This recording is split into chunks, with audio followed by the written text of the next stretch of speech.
Hello students, नमस्कार। Hope so आपकी तैयारी बड़ी अच्छी चल रही होगी। और इस दौरान देखिए इंस्टीट्यूट की आरटीपी आ चुकी है जिसके अंदर है अमेंडमेंट्स।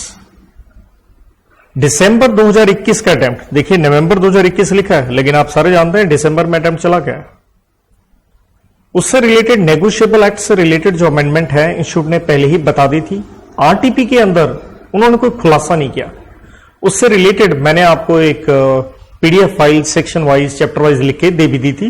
किसी को स्टिल चाहिए मुझसे ले सकते हैं। तो सीए इंटर के लिए paper number 2 corporate and other laws companies act से रिलेटेड अमेंडमेंट इसके अंदर बताई गई है, जो कि मैंने नॉर्मल क्लासेस में आपके साथ पहले ही इन एंटिसिपेशन करवा रखी है। बट हां, कुछ प्लस माइनस जरूर है। कोई बहुत पहले पढ़ा हो उस बच्चे के लिए तो एक इश्यू भी रहेगा। तो अब मैं एक एक अमेंडमेंट स्टिल आपसे शेयर करूंगा। आप अपनी कॉपी निकाल लीजिए क्योंकि हैंड रिटन में मैंने एक एक चीज लिखवा रखी है ताकि आप उसके हिसाब से एडजस्ट कर सकें। लेकिन उससे पहले महत्वपूर्ण बात समझिएगा। जब मैंने आपसे क्लासेस करवाई थी तो मैंने आपको ये कहा था कि नवंबर में जब एग्जाम होता है ना, तो 31 मार्च तक जो अमेंडमेंट होती हैं वही पूछी जाती हैं, आखिरी 6 महीने की नहीं पूछी जाती हैं। लेकिन क्योंकि अटेम्प्ट चला गया दिसंबर में, तो इंस्टीट्यूट ने क्या किया, 30 अप्रैल तक की अमेंडमेंट्स आपके लिए डाल दी हैं दिसंबर एग्जाम में। जैसे देखिए, पहली बात इंस्टीट्यूट कहता है कि भैया जो पेपर हमने लेना है स्वाभाविक है, जो बेस होगा उनका स्टडी मटेरियल है, जो कि अक्टूबर 2020 में एक नया इशू हुआ था। तो इसलिए जब भी कुछ प्रिंटेड पढ़ना हो हमेशा स्टडी मैट में से देख लीजिए, एटलीस्ट थोड़ा बेहतर रहता है क्योंकि अपडेटेड है वो इंस्टीट्यूट का। तो उन्होंने कहा कि पहली बात उसके अंदर जो हमने डाल दिया है अमेंडमेंट, वो जो उसमें लिखी हुई है वो उन्होंने आरटीपी में दोबारा से नहीं बताई। देन इन्होंने कहा बिसाइड्स इसके अलावा हमने एक बुकलेट जारी करी एमसीक्यू एंड केस सिनारियो के ऊपर दिसंबर 2020 में। पहली बात, जब ये स्टडी मैट आया था तो स्टडी मैट में और पुराने में जो चेंजेस थे उसके ऊपर मैंने लेक्चर आपको दे रखे हैं, यूट्यूब पे भी अवेलेबल है। और मैंने कहा था मेरी पीडीएफ ले लीजिएगा, तो कईयों ने मतलब मांगा तो मैंने दिया भी उस चीज को। एमसीक्यू और केस सिनारियो जब आए तो इससे रिलेटेड भी मैंने लेक्चर्स बना के यूट्यूब पे डाल रखे हैं और उसको थोड़ा सा हाईलाइट करके सिंप्लीफाई करके भी ये केस सिनारियो डाल रखे हैं। तो होप सो आपने वो देख लिए होंगे। लेकिन क्योंकि ये दिसंबर में आई थी तो कुछ एक इंटरेस्टिंग चीज क्या हो गया, जैसे मैंने कहा अमेंडमेंट आती है हमें 31 मार्च तक की, लेकिन देखिए ये क्या कह रहे हैं कि स्टडी मैट अक्टूबर तक का हो गया, तो नवंबर से लेकर 30 अप्रैल एक महीने एक्स्ट्रा की अमेंडमेंट जरूर ऐड हो गई है। उससे मैं कहूंगा ये जो केस सिनारियो है इसके ऊपर काफी इंपैक्ट है। व्हाई? बिकॉज केस सिनारियो में बहुत ऐसी केस स्टडीज थी जो ओपीसी 1% कंपनी के ऊपर बेस्ड है और 1% कंपनी के अंदर काफी अमेंडमेंट है और उसकी डेट है 1 अप्रैल, जो कि हम एंटिसिपेट कर नहीं सकते थे कि ये पूछी जाएंगी, बट इंस्टीट्यूट ने कह दिया। तो इसलिए जो मैंने पहले भी इस केस सिनारियो के ऊपर लेक्चर दिए हुए हैं, जो हमारे आंसर थे उनके अंदर कुछ बदलाव बनेगा, ये पक्का आप भूलिएगा नहीं। नाउ इस आरटीपी के अंदर सिर्फ ऑब्वियसली कंपनीज एक्ट, बाकी किसी कॉन्ट्रैक्ट कहें, जीसीए कहें, कोई अमेंडमेंट नहीं है। नेगोशिएबल के बारे में इसके अंदर ऐसा बताया भी नहीं क्योंकि वो पहले इंस्टीट्यूट ने बता दिया था। तो सिर्फ कंपनीज एक्ट की अमेंडमेंट है और वो भी आप जानते हैं उसकी वजह एक है कि कंपनीज अमेंडमेंट एक्ट 2020 की वजह से अमेंडमेंट मेनली जो है। नाउ अगर आप इंस्टीट्यूट की आरटीपी देखेंगे तो थोड़ा सा कह लीजिए उन्होंने, क्योंकि ये अमेंडमेंट एक्ट जो आया ये आया तो 28 सितंबर 2020 को, लेकिन इसके अलग अलग सेक्शन अलग अलग डेट पे नोटिफाई हुए हैं और अभी भी कुछ एक पेंडिंग भी है। तो इसलिए इंस्टीट्यूट ने जब अपनी आरटीपी बनाई वो डेट वाइज बना दी, सेक्शन वाइज नहीं बनाई। तो इसलिए मैंने आपके लिए एक फाइल तैयार करी है, जैसे देखिए ये रही मेरी फाइल। तो इसमें मैं बिल्कुल ऑर्डर वाइज जा रहा हूं कंपनी सेक्ट में। आप इंटर में सारे जानते हैं कि पहली बात तो दिसंबर में हमारा अटेम्प्ट हो गया कि कंपनी सेक्ट के अंदर 29 चैप्टर्स हैं, लेकिन हमारे कोर्स के अंदर हैं 10 चैप्टर्स स्टिल सेक्शन 148। तो बिल्कुल ऑर्डर में मैंने अमेंडमेंट्स इस पीडीएफ में डाली है। आपको ये फाइल मुझसे चाहिए हो तो डेफिनेटली आप ले सकते हैं। नाउ गाइस, इसके अंदर हम क्या पढ़ने जा रहे हैं, कंपनीज अमेंडमेंट एक्ट 2020। इसके साथ साथ एमसीए की नोटिफिकेशन आती रहती है, तो वो भी हम साथ में ऑर्डर में लेके चलेंगे। देखिए पहली बात, अमेंडमेंट एक्ट 2020 आता है 28 सितंबर 2020 को, लेकिन इसमें क्या कहा गया? इसमें कहा यह गया it shall come into force on such date, जो central government by notification in official gazette बताएगा। और उन्होंने कहा डिफरेंट डेट्स हो सकती हैं डिफरेंट प्रोविजन के लिए, और यही एक समस्या का कारण रहा। तो लगभग कंपनीज अमेंडमेंट एक्ट 2020 में जो अमेंडमेंट थी सारी की सारी मैंने करवा रखी है। अब प्रश्न, क्या उनमें से कुछ करवाई हुई कुछ ऐसी हैं जो हमें दिसंबर के पेपर में नहीं आएंगी? हाँ, एक है ऐसी, कुछ एक एक्स्ट्रा करनी पड़ेगी। उसका रीजन मैंने बता दिया, इन्होंने अप्रैल वाली भी बता दी। तो इसलिए आप मेरी इस लेक्चर को अटेंड करने से पहले जो स्टूडेंट्स मुझसे पढ़े हैं, आप सारे जानते हैं मैं एक एक वर्ड आपको लिखवाता हूं, तो अपनी कॉपी निकाल लीजिए जहां हमने लिखा। I am not talking of printed book. Printed book के अंदर ऑलरेडी ही मैंने मेरी प्रिंटेड बुक में आपको ये पूरा का पूरा अमेंडमेंट एक्ट उसके अंदर डाल रखा था along with the old provision. So अपने हैंड रिटन नोट्स पे। Now as I share with you 10 chapters हमारे कोर्स में। चैप्टर नंबर 1 आप सारे जानते हो प्रिलिमिनरी है, जिसके अंदर बेसिकली मेन चीज क्या आती है? डेफिनेशंस। और सेक्शन 1 से लेकर 2 में है, तो सेक्शन 2 के अंदर कुछ डेफिनेशन में बदलाव है। सबसे पहले 2 सबसेक्शन 52 के अंदर डेफिनेशन आती है लिस्टेड कंपनी। मैं इसके अंदर डिटेल में नहीं जाऊंगा, क्योंकि आपने देखा होगा लिस्टेड कंपनी के ऊपर ऑलरेडी मैं एक लेक्चर डिलीवर कर चुका हूं। तो ऑलरेडी मैंने एक लेक्चर दे दिया है इसके ऊपर, जो कि YouTube पे अवेलेबल भी है और हैंड रिटन भी दिया है, ताकि आप उसके नोट्स बना सकें। तो ज्यादा मैं इसमें नहीं जाऊंगा, बिकॉज इसके लिए बेटर होगा आप वो छोटा सा एक वीडियो देख लीजिएगा। It's available on YouTube listed company के ऊपर। बट फिर भी बता दूं, देखिए है क्या। पहली बात हम यही कहते हैं ना, लिस्टेड कंपनी क्या होती है? जो किसी भी स्टॉक एक्सचेंज के ऊपर, रिकॉग्नाइज्ड स्टॉक एक्सचेंज के ऊपर लिस्टेड है, लेकिन इसके अंदर इंसर्ट होती है एक प्रोविजो। प्रोविजो इंसर्ट होती है, देखिए अमेंडमेंट एक्ट 2020, लेकिन ये प्रोविजो नोटिफाई कब होती है? आपके सामने देखिए डेट है 22 जनवरी 2021 को। प्रोविजो ये कहती है सच क्लास ऑफ कंपनीज, मतलब कुछ स्पेशल कंपनीज के लिए कहता है जो हु हैव लिस्टेड, या तो लिस्टेड है या इंटेंशन है लिस्ट होने की। कुछ कंपनीज सच क्लास और उनकी कुछ स्पेसिफिक सिक्योरिटीज, सारी नहीं, जैसे equity share, preference share, debenture, अलग अलग सिक्योरिटीज है। कुछ खास कंपनियों के लिए, कुछ खास सिक्योरिटीज के लिए, जो कि प्रिस्क्राइब की जाएंगी, स्वाभाविक है गवर्नमेंट के द्वारा in consultation with SEBI, securities exchange board, क्योंकि सेबी क्या है? सिक्योरिटी मार्केट के लिए एक रेगुलेटर है। और प्रोविजो ये कहती है चाहे वो लिस्टेड हो भी जाएंगी, लेकिन हम आपको क्या नहीं मानेंगे? लिस्टेड कंपनी नहीं मानेंगे। तो प्रोविजो का मतलब ही क्या होता है? एक मतलब होता है एक्सेप्शन। तो दैट मीन्स लिस्टेड होने के बावजूद आपको लिस्टेड नहीं मानेंगे। तो बहुत सारे सेक्शंस ऐसे हैं जो ये कहते हैं कि ये एप्लीकेबल होगा लिस्टेड कंपनी के ऊपर। जैसे आप पढ़ते हो टेन्योर ऑफ ऑडिटर, जो 5 साल वाला, ऑब्वियसली लिस्टेड कंपनी।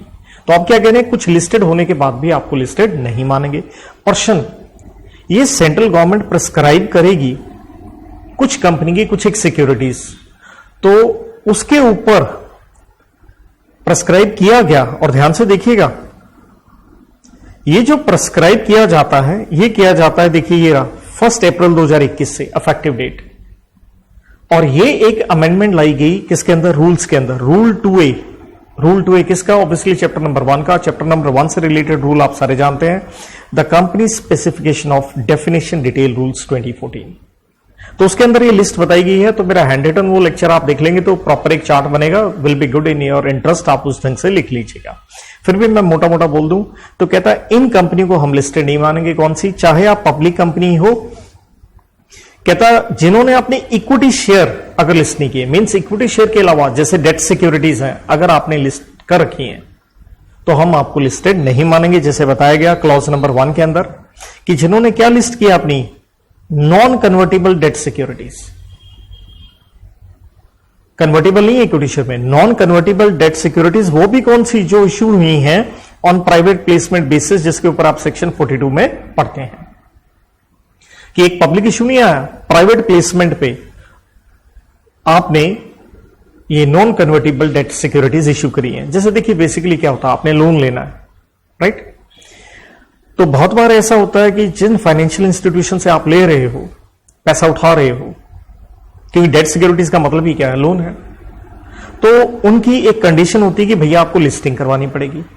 बट आप ध्यान से सोचो कि ये तो क्या है, सिर्फ प्राइवेट प्लेसमेंट बेसिस पे है, आम जनता के पास तो सिक्योरिटीज है ही नहीं, तो इसलिए आपको लिस्टेड मान लेना सही नहीं है, क्योंकि इससे आपके ऊपर कंप्लायंसेस बढ़ जाते हैं। तो कहने का मतलब है इस अमेंडमेंट से आपको एक बेनिफिट ही मिल रहा है एज ए कंपनी को, कि लिस्टेड होने के बाद आपको लिस्टेड नहीं माना तो बहुत सारे प्रोविजन कंप्लायंसेस से आप बच गए। नंबर 2 है, अगेन नॉन कन्वर्टेबल है। आपकी बार क्या है, प्रेफरेंस शेयर आप सारे जानते हो, सेक्शन 55 में पढ़ते हैं, रिडीमेबल होते हैं, 20 साल का टाइम होता है। तो कहता नॉन कन्वर्टेबल है, प्रेफरेंस शेयर्स हैं। अगेन वो किसके ऊपर इशू हुए हैं, प्राइवेट प्लेसमेंट बेसिस के ऊपर ये इशू हुए हैं। और इनसे रिलेटेड देखिए ऐसा है, अलग से सेबी की रेगुलेशंस हैं, जैसे ये डेट सिक्योरिटीज से रिलेटेड क्या है, issue and listing of debt securities regulations 2008, और प्रेफरेंस शेयर से रिलेटेड है 2013 की, because SEBI is a regulator for the securities. तो अलग अलग ये रेगुलेशंस है। कुछ एक रेगुलेशन आप सीए फाइनल में पढ़ेंगे, यहां आपके कोर्स में सच नहीं है। और तीसरा पॉइंट कहता है चाहे ये दोनों होंगे, both 1 and 2। Clause number B कहती है प्राइवेट कंपनी को भी लिस्टिंग करवानी पड़ती है। रीजन वही है, डेट सिक्योरिटीज वाला। देखिए ये लिखा है, जिन्होंने non convertible debt securities private placement पे इश्यू कर रखी हैं, तो प्राइवेट कंपनी तो वैसे ही पब्लिक इश्यू में लेके आती है, लेकिन उनको लिस्टिंग करवानी पड़ जाती है, तो हमने उनको बेनिफिट दे दिया कि भाई साहब आपको लिस्टेड नहीं मानेंगे।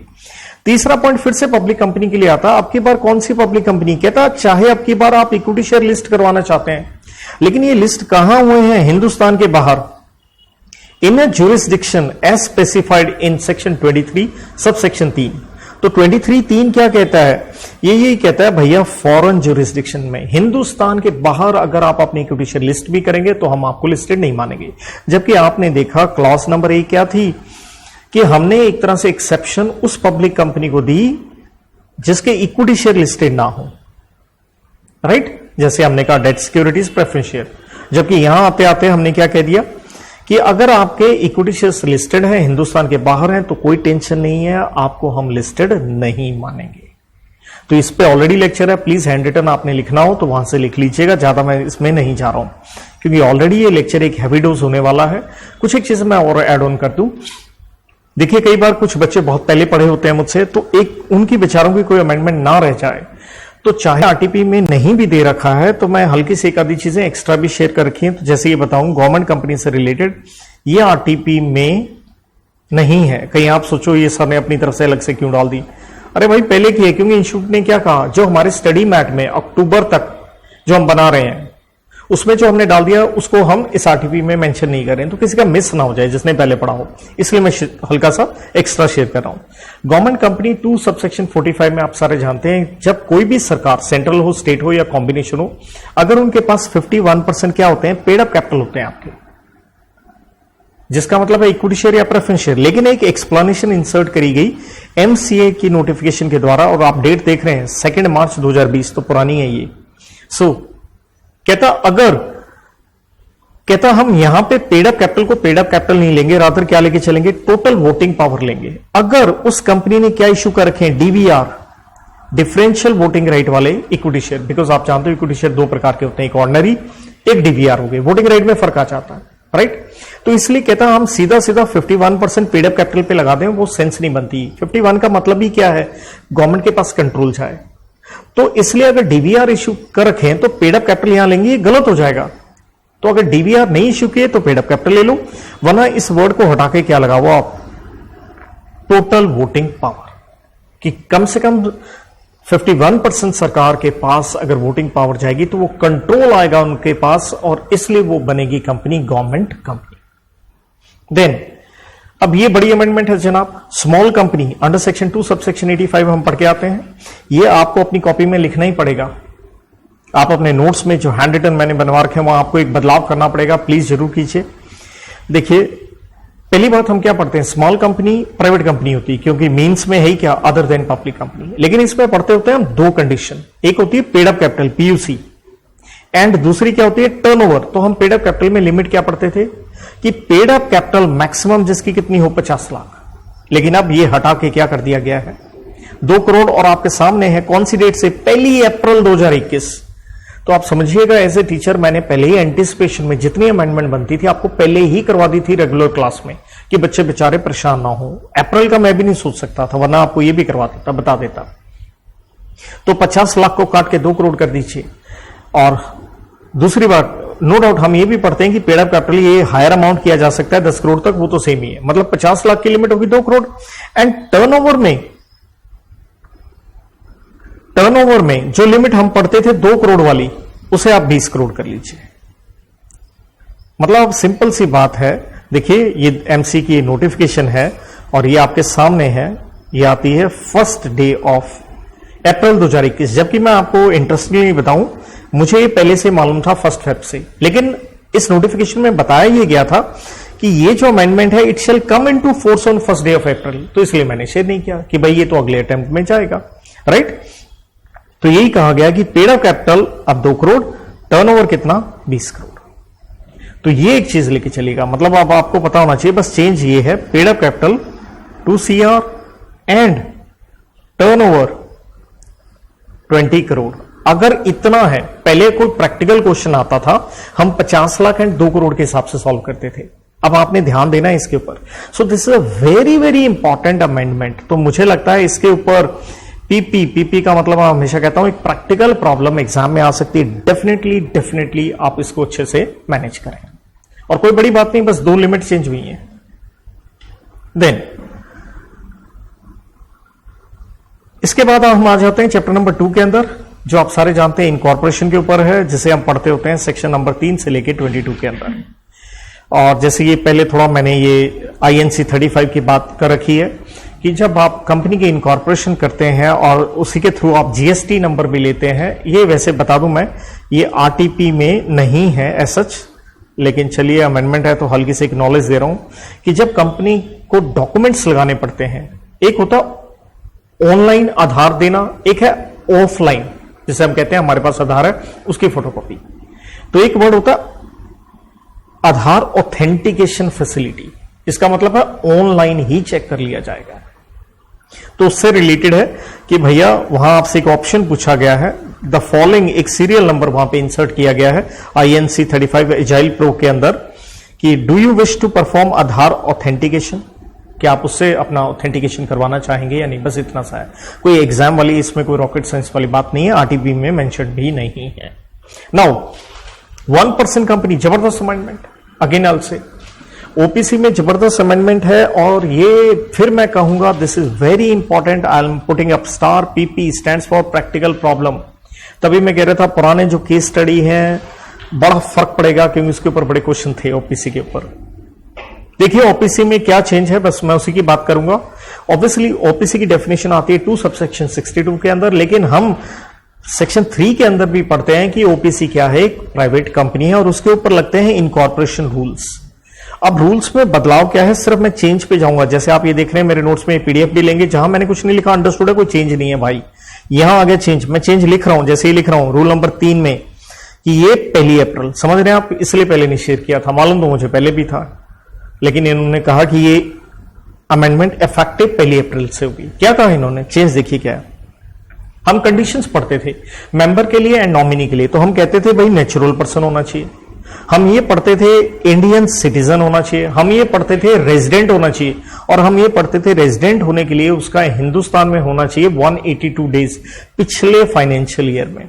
अब चेंज क्या है, ये जो देख रहे हैं आप स्टार, इसी का मतलब है चेंज, जहां जहां ये वर्ड दिखे तो अंडरस्टूड है। अब इन्होंने क्या कह दिया, सिटीजन होना चाहिए, आप रेजिडेंट हैं या नहीं है, वेदर रेजिडेंट इन इंडिया और अदरवाइज। और अगर रेजिडेंट देखना चाहते हैं तो रेजिडेंट का मतलब पहले हम 182 डेज देखते थे, अब ये लिमिट 120 कर दी गई है। वो आप जानते होंगे इनकम टैक्स में भी ये कुछ चेंजेस हैं उसकी वजह से। तो ये है लॉजिक। तो मतलब मेन हो गया, अब सिटीजन भारतीय होना जरूरी है, लेकिन रेजिडेंट हो ये जरूरी नहीं है, क्योंकि क्या लिखा है, वेदर रेजिडेंट इन इंडिया और अदरवाइज। और अगर रेजिडेंट भी देखना है तो 182 नहीं देखेंगे भैया, 120 के हिसाब से देखेंगे, बस इतना सा चेंज है। चाहे मैं आपके हैंड रिटन में नोट्स में ही ले जाके अगर मैं बता दूं, जैसे ये था OPC हमने पढ़ा, तो देखिए हमने यहां देखिए हैंड रिटन नोट्स में हमने क्या लिखा था, यहां अगर रूल 3 देखें, eligibility, member and nominee, natural person, minor नहीं होना चाहिए, इंडियन सिटीजन, और आगे क्या लिखा, इंडियन रेजिडेंट और अदरवाइज कर दो बस यहां पे, या सिंपल भाषा में कह लीजिए रेजिडेंट है या नहीं है। दूसरी बात, यहां 82 को आपको काट के क्या करना है, 120 दिन करना है। तो अपने हैंड रिटन नोट्स में, क्योंकि एक चेंज आ रहा है, जैसे मैंने स्मॉल कंपनी वाला बोला, उसमें 2 वर्ड चेंज करने थे, ये मैंने फाइल खोल के आपको दिखा दी। कुछ एक चेंज और है इसके अंदर ओपीसी में। देन क्या है, हम एक रिस्ट्रेंट पढ़ा करते थे और हम ये पढ़ते थे एक रिस्ट्रेंट का मतलब आप सारे जानते हैं, रोक। ओपीसी के ऊपर रोक ये होती थी कि ओपीसी अपनी मर्जी से वॉलेंटरी कन्वर्ट नहीं हो सकती 2 साल के भीतर प्राइवेट या पब्लिक कंपनी में, एक रोक थी। लेकिन हमने यह भी पढ़ा था, नहीं भाई आपको बल्कि कंपलसरी कन्वर्ट करना होगा, अगर, क्योंकि एक्सेप्शन पढ़ते थे, अगर आपकी पेड अप कैपिटल 50 लाख को क्रॉस कर जाए या आपकी टर्नओवर 2 करोड़ को क्रॉस कर जाए। और हम यही पढ़ते थे, जैसे आपकी पेड अप कैपिटल और टर्नओवर एक्सीड कर जाती है, आप ओपीसी नहीं रहेंगे, बल्कि 6 महीने के अंदर अंदर कंपलसरी प्राइवेट या पब्लिक कंपनी में कन्वर्ट करो। अब क्या आया, रूल नंबर 3, एग्जैक्ट कहूं तो सब रूल 7 है, इसने इस पॉइंट को ओमिट कर दिया कि भैया ये पॉइंट पढ़ने का ही नहीं है, मतलब खत्म हो गया चीज। कहने का मतलब क्या हुआ, पहले हम क्या पढ़ते थे, आप कन्वर्ट नहीं कर सकते 2 साल के भीतर, तो अब क्या मतलब हो गया, जब ये लॉ ही नहीं है, कर सकते हैं भाई, जब मर्जी दिल करे कर लो। और अगर कन्वर्जन की बात भी करो तो देखिए, मैंने ऑलरेडी आपको पढ़ा रखा, ओपीसी को पब्लिक या प्राइवेट कंपनी में कन्वर्ट करना हो तो रूल नंबर 6 मैंने आपको लिखवाया हुआ है। और इवन प्राइवेट कंपनी से नॉर्मली ओपीसी में आना, तो भी ये सारी चीजें मैंने आपको डिटेल में जरूर शेयर की हुई हैं। बस हमें बस ये एक पॉइंट मैनेज करना है। I will show hand written again. तो देखिए इस तरह से मैंने आपको ये लिखवाया था, अगर आप रिकॉल करें, ये रहा हमारा point, restraint on, if you can see over here. तो हम ये रिस्ट्रेंट पढ़ते थे ओपीसी के ऊपर, और ये था तीसरा पॉइंट जो मैंने लिखवाया था कि आप कन्वर्ट या कन्वर्ट, ये पॉइंट ये रहा, चौथा पॉइंट था ये देखिएगा, ये चौथा पॉइंट हम यहां पढ़ा करते थे, can't voluntary convert into private और पब्लिक कंपनी 2 साल में। तो ये वाली जो चीज है, अब मैं इस चीज को क्या कर दूंगा, यहां पे ये काट दूंगा, राइट। अब मैं इस पॉइंट को यहां पे I am cutting it out, बस सिंपल ये है। अब ये पॉइंट है नहीं, तो मतलब एग्जाम में ध्यान दीजिएगा, आप जब दिल करे आप कन्वर्ट कर सकते हैं।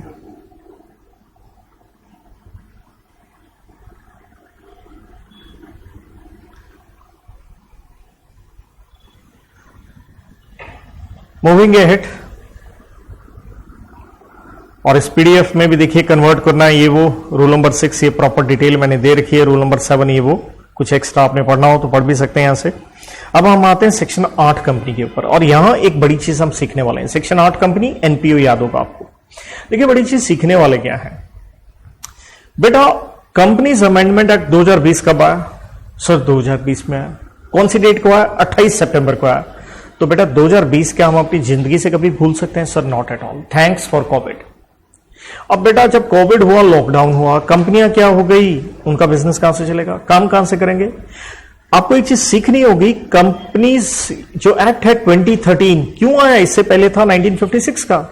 दरअसल कंपनीज के ऊपर लगाम कसी गई, ये एक तरह से एक्ट जो बनाया गया क्रिमिनल इन नेचर की, कंपनियां डिफॉल्ट करेंगी, आपको जेल होगी, टफ पेनल्टीज लगाई गई कि कंपनियां फ्रॉड ना करें। इसलिए फेमस पेनल्टी आप 447 वाली फ्रॉड वाली देखते भी हैं, जहां अफसरों को 10 साल की जेल हो सकती है। लेकिन इस कोविड ने सारी सिचुएशन बदल दी। तो जो मेन प्रीमाइस था, थीम था 2013 का एक्ट बनाने का, वो रिवर्स हो गया। इन्होंने अमेंडमेंट एक्ट 2020 से क्या किया, कंपनीज एक्ट डीक्रिमिनलाइज कर दिया। मतलब सारी जेल वाले जो प्रावधान थे ना, 447 एक आधा और छोड़ दो, उसके अलावा हर जगह से जेल हटा दी। And let me tell you very one more interesting thing, even जो फाइन था उसका अमाउंट बड़ा कम कर दिया। जैसे सेक्शन 8 कंपनी में देखिए, पहली बात इस अमेंडमेंट को ध्यान से समझना है तो वो समझेगा ये कि कंपनी के ऊपर अगर कंपनी, क्योंकि ये पेनल्टी के ऊपर है सेक्शन 8 कंपनी में, अगर कंपनी डिफॉल्ट करती थी कंपनी के ऊपर हमेशा फाइन लगता था। तो आप देख रहे हैं उसमें कोई चेंज नहीं है। नॉर्मल चेंज आपको किससे रिलेटेड दिखेगा? ये जो अफसर हैं, डायरेक्टर एंड एवरी ऑफिसर, जिसको शॉर्ट में मैं कहता हूं ओआईडी, इन डिफॉल्ट। देखिए ये काट दिया मैंने यहां से, कहने का मतलब जेल खत्म हो गई, जेल खत्म, फाइन बस रह गया। तो बस जेल खत्म, जब जेल खत्म होगी तो यहां से एक चीज और कटेगी और बहुत, बस फाइन रह गया। तो ऑलरेडी मैं आपको अमेंडमेंट एक्ट 2020 की पेनल्टियां लिखवा चुका हूं। कहने का मतलब है अमेंडमेंट एक्ट 2020 की ही पेनल्टी हमें याद रखनी, पुराने वाली याद नहीं रखनी। और इससे रिलेटेड पेनल्टीज का चार्ट मुझसे पहले भी कुछ बच्चों ने मांग लिया था, तो मैंने प्रोवाइड कर दिया था।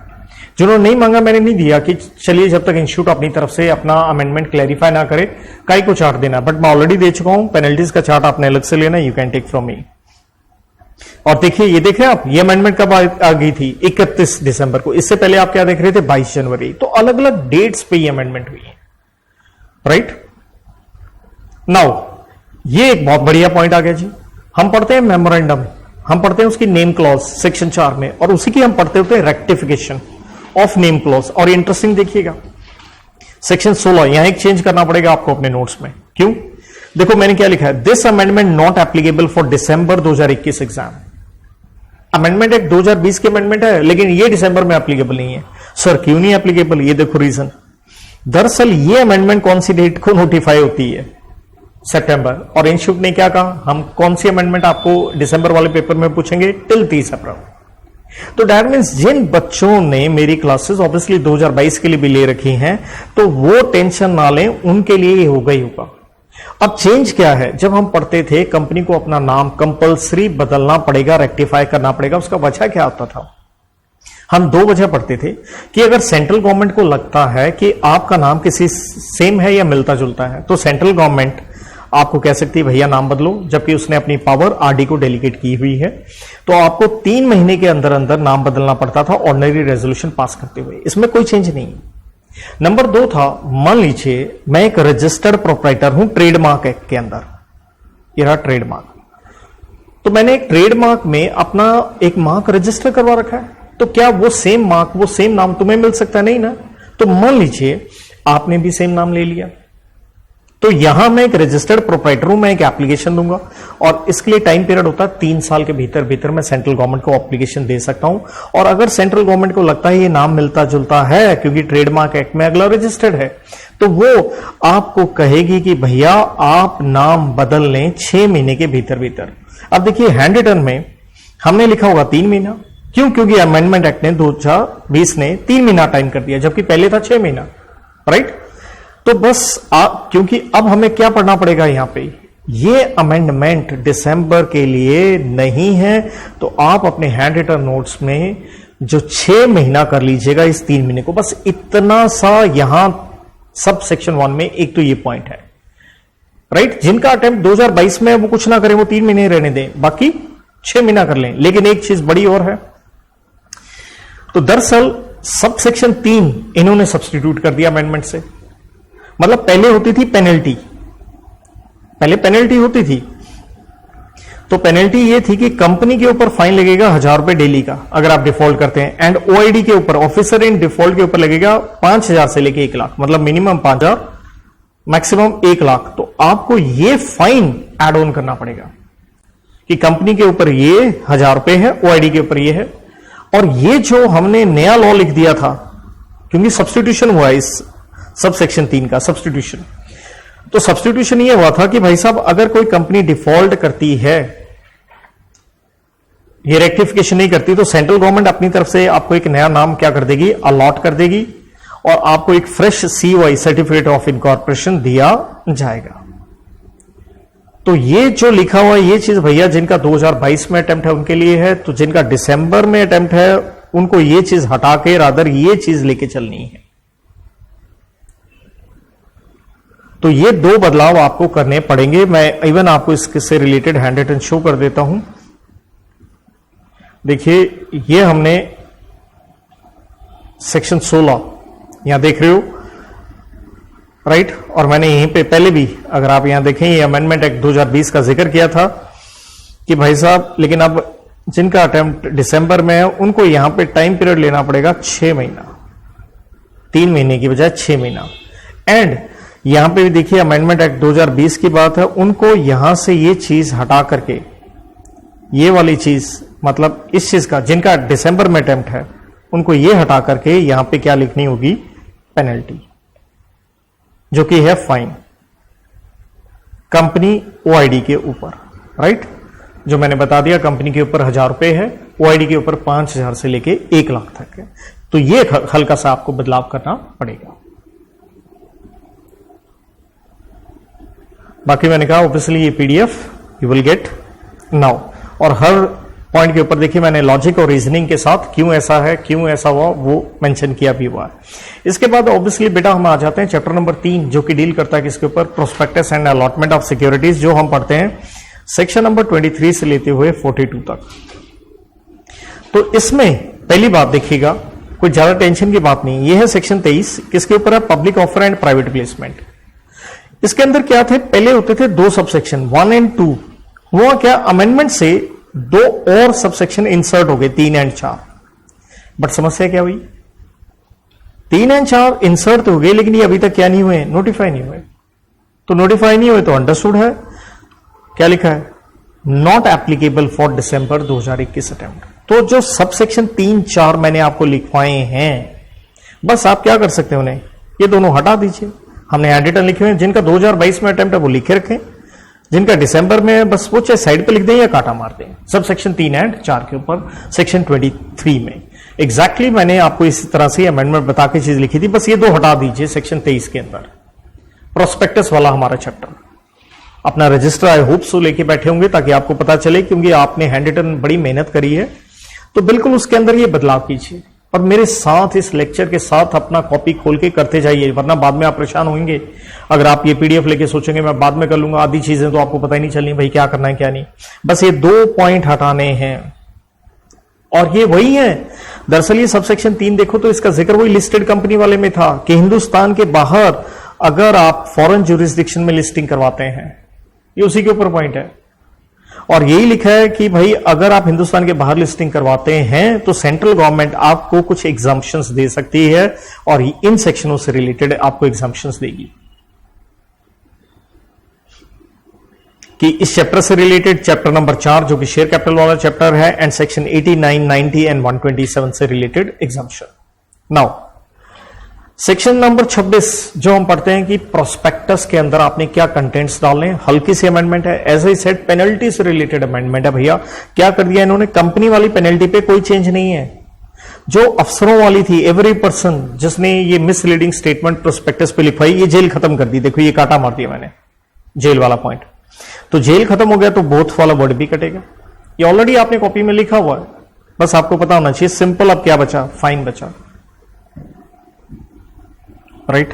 देन सेक्शन 40 में हम पढ़ते हैं कि जब भी कोई पब्लिक इशू आता है आपने लिस्टिंग करवानी होती है, securities to be listed on stock exchange. तो यहां पे सब सेक्शन 5 में अगेन बदलाव किस चीज का है, बेटा पेनल्टी का ही है। और अगेन कंपनी के पेनल्टी पे कोई चेंज नहीं है। ओआईडी ऑफिसर इन डिफॉल्ट की क्या हटा दी गई है, जेल। स्ट्रेट अवे जेल हट गई तो और बोथ वर्ड भी हट गया, बस इतना सा, right. Then private placement section 42 में कोई चेंज नहीं है अमेंडमेंट एक्ट 2020 से। दरअसल कह लीजिए प्राइवेट प्लेसमेंट के जो रूल्स हैं उसमें एक हल्का सा चेंज है, करवा रखा आपको, आपकी कॉपी में भी होगा, चेक कर लीजिएगा। लेकिन मैं ये बता दूं, कोई बच्चे आरटीपी खोल के बैठे हों, कहें कि सर ने अमेंडमेंट करा दी, आरटीपी में तो है ही नहीं, not mention in RTP as already उन्होंने अपने स्टडी मैट में लिखी हुई थी। लेकिन जो मुझसे कई पहले बच्चे पढ़े हों वो बेचारे ये लेक्चर देखें तो उनका मिस ना हो जाए, तो मेरा फर्ज बनता है मैं एक जगह ये सारी चीजें कि इस अटेम्प्ट के लिए जो बनते हैं वो बता दूं। तो प्राइवेट प्लेसमेंट आप जानते हो ज्यादा से ज्यादा 200 लोग होते हैं और उसके लिए हमें क्या पास करना होता है, हमें स्पेशल रेजोल्यूशन पास करना होता है ईच ऑफर के लिए।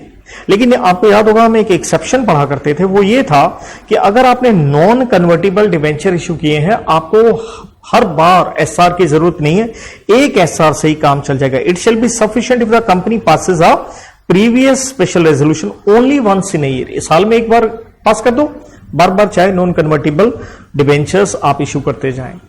बस अमेंडमेंट क्या है, एक और प्रोविजन ऐड होगी। किसके लिए ऐड हुई है, क्यूआईबी के लिए, क्वालिफाइड इंस्टीट्यूशनल बायर्स के लिए, कि इनको भी अगर आप अलॉटमेंट करते हैं, पहली बात याद कीजिएगा क्यूआईबी को हम टोटल लिमिट में काउंट भी नहीं करते हैं, राइट। तो उनके केस में भी अलाउड है कि वो एक ही special resolution only once in a year कर सकते हैं। तो आई होप सो 100% आपकी कॉपी में मैंने ये लिखवा रखा होगा, आप चेक भी कर सकते हैं, बताना मेरा फर्ज है, राइट। इसके बाद आगे जी हम चैप्टर नंबर 4 के अंदर share capital and debentures, and you all know it, we study from section 43 से लेके 72 के अंदर। नाउ हम पढ़ते हैं जी कि अगर आप वोटिंग राइट में कुछ वेरिएशन करते हैं, राइट, तो जब वेरिएशन करते हैं वो वाला सेक्शन है 48, अगेन उसकी पेनल्टी, बस सब सेक्शन 5 था, पेनल्टी थी, हटा दी गई है कि अगर आपने सेक्शन 48 का डिफॉल्ट भी किया ना भैया, अब कोई पेनल्टी है ही नहीं। तो पहली बात, हमने लिखा भी नहीं होगा क्योंकि हट गई है, तो ठीक है, कुछ नहीं लिखा तो बढ़िया है, अगर गलती से लिखा हो भैया काट दो। Now section 54 sweat equity shares, कोई अमेंडमेंट एक्ट से कोई चेंज नहीं है। दरअसल उसके रूल्स में रूल नंबर 8 में एक चेंज है, अगेन आरटीपी में मेंशन नहीं क्योंकि उन्होंने स्टडी मैट में मेंशन कर दिया था। बस सिंपल बता दूं, जहां जहां जिस सेक्शन में हमने स्टार्टअप कंपनी पढ़ा था वहां में एक टाइम लिमिट पढ़ते थे 5 साल, बस वो 10 साल कर दिया है। जैसे sweat equity shares startup company के लिए, क्योंकि बेसिकली स्वेट इक्विटी कितने इश्यू करने हैं उसके लिए एक एनुअल लिमिट या ओवरऑल लिमिट हम पढ़ते थे, लेकिन स्वेट इक्विटी के लिए जो हम लिमिट पढ़ते थे वो 50% की पढ़ते थे, लेकिन हम कहते थे 5 साल के लिए, बस 5 साल हटा के कितना कर दिया है, 10 साल, with effect from 5 June, right. तो ये जस्ट रूल के अंदर चेंज है और कुछ नहीं है, मतलब जहां जहां स्टार्टअप वर्ड आ गया 5 साल हटके 10 साल हो गया भैया। देयर आफ्टर सेक्शन 56 जहां पढ़ते हैं transfer and transmission of shares, आप अपने शेयर वगैरह बेच रहे हैं, बस पेनल्टी में बदलाव है। तो पेनल्टी में बदलाव क्या है, देखिए अब स्ट्रेट वे कर दिया गया है, चाहे आप कंपनी हो या ओआईडी हो, फ्लैट पेनल्टी है। फ्लैट का मतलब फिक्स्ड अमाउंट हो गया 50,000। पहले क्या होता था, कंपनी के लिए पेनल्टी होती थी मिनिमम 25,000 मैक्सिमम 5 लाख, ओआईडी के ऊपर होती थी मिनिमम 10,000 मैक्सिमम 1 लाख, राइट। और साथ में अगर ये आपकी फ्रॉड करने की मंशा है तो 447 की भी पेनल्टी होती थी। तो मतलब जेल वाली धारा हटा दी गई है और अमाउंट भी आप देख रहे हैं दोनों के लिए, कंपनी हो ओआईडी हो, आपके लिए क्या कर दिया गया है, कम कर दिया गया है, स्ट्रेट वे 50,000 कर दिया, नो मिनिमम नो मैक्सिमम। तो ऑलरेडी हमने ये चीज लिखी हुई है, स्टिल कोई जिसने ना लिखा हो या जो भी है प्लीज आप देखते रहिए। देन सेक्शन 59 में हम पढ़ते हैं आरओएम, रजिस्टर ऑफ मेंबर्स में अगर कुछ गड़बड़ है उसको रेक्टिफाई करने से रिलेटेड, अगेन उसकी सब सेक्शन 5 में भैया पेनल्टी आती है, हटा दी गई है। अगर आपने कॉपी में कुछ नहीं लिखा हुआ बढ़िया, वो पेनल्टी है ही नहीं, बात खत्म।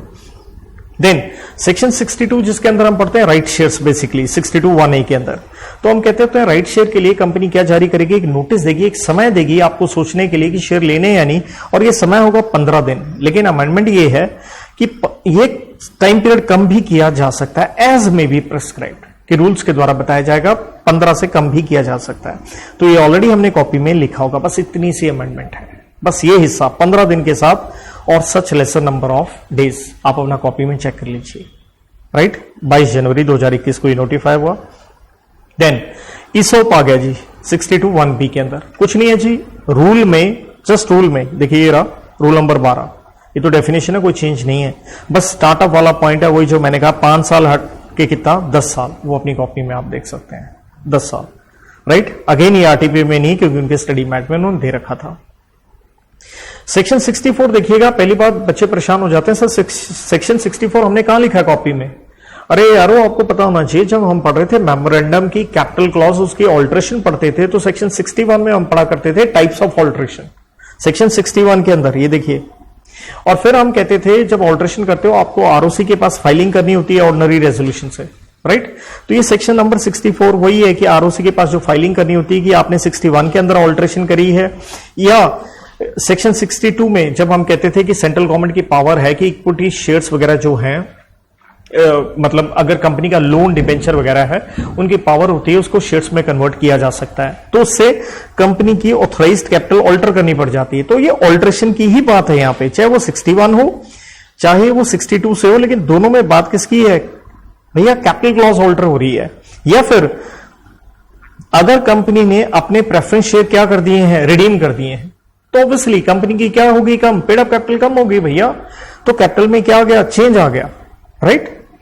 तो ये सब कुछ सेम है, इसमें कोई चेंज नहीं है। चेंज क्या है, अरे भाई पहले होती थी पेनल्टी, ये रहा सब सेक्शन 2 पेनल्टी, ये खत्म हो गई है। तो अगर आपने अपनी सॉरी खत्म नहीं हो गई, ये चेंज हो गई है, ये जो पेनल्टी था ये सब्स्टिट्यूट हुआ है। तो कहता अगर कंपनी यहां पे डिफॉल्ट करती है तो कंपनी एंड ओआईडी आप चेक कर लीजिए, उनके ऊपर 500 रुपए डेली का फाइन है। मैक्सिमम होगा 5 लाख अगर आप हैं कंपनी, और 1 लाख होगा अगर आप हैं ओआईडी। मतलब सिंपल है, इसका डिफॉल्ट हुआ तो 500 रुपए डेली, कंपनी के ऊपर मैक्सिमम होगा 5 लाख का, ओआईडी के ऊपर 1 लाख का। जबकि पहले क्या होता था, पहले होता था 1000 रुपीज डेली और 5 लाख। तो 1000 से देखिए ना 500 रुपए कम हो गया, और जो 5 लाख था वो अमाउंट भी क्या कर दिया गया, कम कर दिया गया। क्योंकि अगर अफसरों की बात करें तो उनके लिए क्या हो गया, 1 लाख हो गया। कंपनी के लिए चाहे वही क्या है, 5 लाख। तो ऑलरेडी आपने आपकी कॉपी में ये पेनल्टी लिखी गई होगी। Then reduction of capital section 66, बहुत ही सिंपल। अगर आपकी कॉपी में पेनल्टी नहीं लिखी, बड़ी अच्छी बात है, लिखी हुई तो काट दीजिए। पेनल्टी सब सेक्शन 11 यहां से हटा दिया जाता है, ओमिट किया जाता है, सेक्शन 66 से पेनल्टी बाहर। देन बायबैक पढ़ते हैं हम 68 के अंदर। अगेन उसके सब सेक्शन 11 में बदलाव है। कंपनी के ऊपर देखिए सेम ही है, ओआईडी की जेल खत्म हो गई, ये रही जेल खत्म होगी तो वर्ड बोथ भी खत्म हो गया। तो सिंपली अगर आपने कॉपी में फाइन लिखा हुआ, परफेक्ट। इसके बाद पहुंच गए जी हम डिबेंचर्स के लेक्चर में। देखिए डिबेंचर्स से रिलेटेड मैं फिर बता दूं, आरटीपी में मेंशन नहीं किया क्योंकि स्टडी मैट में है, और डिबेंचर्स के ऊपर काफी अच्छा खासा चेंज है। और यहां मैं इस लेक्चर के अंदर पढ़ के दूंगा, मेरा 1 घंटा लग जाएगा। ऑलरेडी मैं आपको ये करवा चुका हूं। स्टिल इसके ऊपर किसी को लेक्चर चाहिए हो, कोई भी बच्चा हो, वो मुझसे डिबेंचर का लेक्चर ले सकता है। तो नो डाउट यहां पे मैंने मेंशन भी किया हुआ उसके अंदर। बस मेन है इसकी, अगर आप देखेंगे यहां क्लॉज नंबर जो 5 है ये सब्स्टिट्यूट हुई है, और ये हुई है अमेंडमेंट एक्ट 2020 से नहीं, एमसी की नोटिफिकेशन। और आप देख भी रहे हैं ये चेंज क्या हुआ है, रूल नंबर 18 सब rule 7। So it's not amendment act 2020। तो एकदम मैं ऑर्डर वाइज चल रहा हूं, क्योंकि आप सारे जानते हो डिबेंचर कौन से सेक्शन में आता है, 71 में आता है। लेकिन आप देखिए 71 के अंदर भी एक चेंज है। 71 का सब सेक्शन 11 ये डील करता है पेनल्टी के ऊपर, ये हटा दिया गया है। तो अगर आपने कॉपी में नहीं लिखा हुआ, बड़ी अच्छी बात है, क्योंकि 71 के अंदर अब ऐसा कोई पेनल्टी नहीं है। राइट, ये पेनल्टी हटा दी गई है 71 सब सेक्शन 11 के अंदर। देन हम चलते हैं डिपॉजिट्स में। तो देखिए डिपॉजिट्स के ऊपर हम पढ़ते हैं chapter number 5, right, section number 73 से लेके 76A। अगेन आपको इसमें क्या दिखेगा, आरटीपी में कुछ नहीं दिखेगा क्योंकि उन्होंने स्टडी मैट में दे दिया। तो वही देखिए स्टार्टअप है। तो हम पढ़ते होते हैं कि रूल 21C में कि इनको हम क्या नहीं मानेंगे, डिपॉजिट्स नहीं मानेंगे। तो बस वो स्टार्टअप के लिए जो टाइम पीरियड है 5 साल वाला हटा के कितना कर दिया, जहां जहां 5 था स्टार्टअप 10 साल कर दिया गया है। मींस उनके लिए टाइम बढ़ाया गया, उनको बेनिफिट दिया गया है। देन सेम वे सेक्शन 73 पढ़ते हैं हम। अगेन ये कोई अमेंडमेंट एक्ट 2020 से अमेंडमेंट नहीं है, एमसी की नोटिफिकेशन है, डेट देख सकते हैं आप। अगेन देखिए स्टार्टअप वाला पॉइंट है 5 साल हटा के 10 साल वाला, जहां हम ये पढ़ते होते हैं कि भाई 73 की जो कंडीशंस हैं सब सेक्शन 2 की नहीं लगेंगी उस प्राइवेट कंपनी के ऊपर जिसने 100% तक पैसा उठा रखा अपनी paid up capital plus free reserve plus security premium का, या अगर आप स्टार्टअप हैं बस वो 5 साल हटा के 10 साल, कुछ नहीं है सच। ये इतना कुछ मैंने ये लिख रखा, उससे परेशान ना हो। जो चेंज किया हुआ, जो मैंने कांटे मार रखे हैं, बस वो देखो, वो अमेंडमेंट है। थोड़ा सा एक्स्ट्रा पीडीएफ में लिख के देना पड़ता है ताकि आप कंफ्यूज ना हो। जैसे अगर आप इंस्टीट्यूट की आरटीपी देखेंगे तो थोड़े से आप दिमाग खराब हो सकता है, ठीक है, वो ना हो, कोशिश की है मैंने। देन देखिए अगला चैप्टर आ गया, चैप्टर नंबर 6 चार्जेस के ऊपर, जो हम पढ़ते हैं सेक्शन नंबर 70 से लेके 87 तक। उसके सेक्शन नंबर 86 में हम पढ़ते हैं पेनल्टी। भाई पेनल्टी सब्स्टिट्यूट होगी बस। तो क्या हुआ है, तो पेनल्टी में यह है कि भाई साहब कंपनी के ऊपर स्ट्रेट वे फिक्स्ड अमाउंट है 5 लाख का, ओआईडी के ऊपर 50,000 फिक्स्ड हो गया अमाउंट। जबकि पहले क्या होता था, यही आपने अपने नोट्स में देख लो, ये लिखा होगा 5,50,000, अगर ये लिखा है बहुत बढ़िया। जबकि पहले क्या होता था, आप देख सकते हैं कंपनी के ऊपर मैक्सिमम 10 लाख लग रहा था, तो रिलीफ हो गया ना। ओआईडी जेल भी जा रहा था, जेल जूल खत्म, स्ट्रेट वे फाइन लग रहा है उसके ऊपर। सेक्शन 86 है, और ये मैं क्लास में पढ़ाता हूं रेड विद सेक्शन 77 कि अगर आप रजिस्ट्रेशन ना करवाओ तो कॉपी में देखते हुए कि यहां परेशान हो जाए, यार 86 तो कहीं दिख ही नहीं रहा, 77 के साथ मैं करवाता होता हूं, प्लीज वहां देखें आप। तो बेटा इसके बाद आ गए हम chapter number 7 management and administration, जो आप जानते हैं कि हम पढ़ते हैं 88 से लेके 122 तक। तो उसके अंदर हम सेक्शन 88 पढ़ते हैं, रजिस्टर ऑफ मेंबर एटसेट्रा का मतलब डिबेंचर होल्डर का, डिपॉजिटर्स का, इन सब का रजिस्टर बनाना पड़ता है। तो उसकी पेनल्टी में बदलाव है, तो बस नई पेनल्टी देखिए आपकी कॉपी में पुरानी भी मैंने लिखवाई, बस सिंपली पुरानी काट दो, जो नई है अमेंडमेंट एक्ट से वो रखनी है। तो अब क्या है, अब भैया पेनल्टी ये है कि रजिस्टर वगैरह नहीं बनाओगे, कंपनी के ऊपर 3 लाख है, ओआईडी के ऊपर 50,000 और ये फिक्स्ड अमाउंट है 3,50,000, नो मिनिमम मैक्सिमम। जबकि पहले क्या होता था, देखिए ये रहा मिनिमम, ये रहा मैक्सिमम, और डेली के भी 1,000 रुपए लगा करते थे, वो चीज खत्म हो गई। तो पुरानी पेनल्टी हटा दीजिए, नई रहने दीजिए। जिन बच्चों ने दोनों लिखी हुई है, क्योंकि मैंने दोनों भी बताई थी, तो सिंपली आपने पुराने वाली पे काटा मारना, नई रखनी है भैया। देन हम पढ़ते हैं सेक्शन नंबर 89 कि अगर आपका बेनिफिशियल इंटरेस्ट है उसकी देनी पड़ती है डिक्लेरेशन। तो उसमें हम पढ़ के आते थे सब सेक्शन 5 कि अगर आप ये डिक्लेरेशन नहीं देंगे तो भैया नहीं देंगे तो आपके ऊपर पेनल्टी लगेगी 50,000 रुपए और डेली के लगेंगे 200 रुपए, लेकिन मैक्सिमम होंगे 5 लाख। तो ये भी आपने लिखा होगा, तो बढ़िया है। पुराने वाली पेनल्टी खत्म होगी, बस पुराने वाली पे काटा मार दिया, जो कि पहले होती थी। देखिए अमाउंट देख सकते हैं आप, 50,000 और डेली के थे 1,000 रुपए। अब इन्होंने क्या किया, डेली का अमाउंट 200 कर दिया ना। और पहले देखिए 1,000 करके कितना हो सकता, इनफाइनाइट हो सकता है, क्योंकि आपने कोई मैक्सिमम लिमिट नहीं डाली। अब आपने क्या कह दिया, भाई डेली के 200 करके भी 5 लाख से ऊपर नहीं होंगे। तो लॉजिक्स ये है कि भैया डीक्रिमिनलाइज किया गया है, कंपनियों को डिफॉल्ट पे रिलीफ दिए गए हैं। देन इसी का एक सबसेक्शन 7 था, अगेन पेनल्टी पे था। ये था अगर ऑब्वियसली इससे रिलेटेड कंपनी को एक रिटर्न फाइल करनी पड़ती है, तो अगर कंपनी ने वो रिटर्न वगैरह फाइल नहीं करी है तो कंपनी एंड उसके ओआईडी के ऊपर, ऑफिसर इन डिफॉल्ट के ऊपर डेली के 1,000 रुपए लगेंगे और मैक्सिमम जो लग सकता है वो है 5 लाख अगर है आप हैं कंपनी, 2 लाख अगर आप हैं ओआईडी। जबकि पहले आप देखिए तो क्या है भैया, पहले तो मुश्किल यही होती थी कि पहले समस्या ये थी कि ये लिखा हुआ था 500 रुपए कम से कम डेली के होंगे, मैक्सिमम 1,000 रुपए भी हो सकते हैं, राइट। तो इस तरह से वो एक मैक्सिमम लिमिट नहीं थी। अब पता चल गया कि डेली के, चाहे यहां पे भी देखिए डेली के क्या है 1,000 रुपए है, लेकिन एक अपर लिमिट बता दी ना कि 5 लाख से ज्यादा कंपनी को नहीं देने, ओआईडी को 2 लाख से नहीं देने। तो अगर आपने दोनों लिखी हुई है, बस पुराने वाली काट दीजिए अपने हैंड रिटन नोट में से।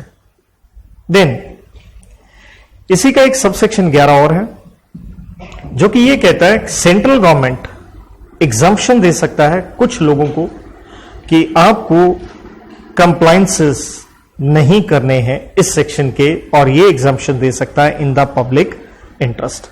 तो ध्यान देना है, सब सेक्शन 11 पहले नहीं होता था, ये सब्स्टिट्यूट नहीं हुआ, ये इंसर्ट हुआ है। आप डेफिनेशन, आप जब भी अमेंडमेंट देखें प्लीज इन शब्दों को भी देखें, सब्स्टिट्यूशन लिखा है, इंसर्शन लिखा है। तो ऑलरेडी मैंने ये लिखवा रखा है वेरीफाई।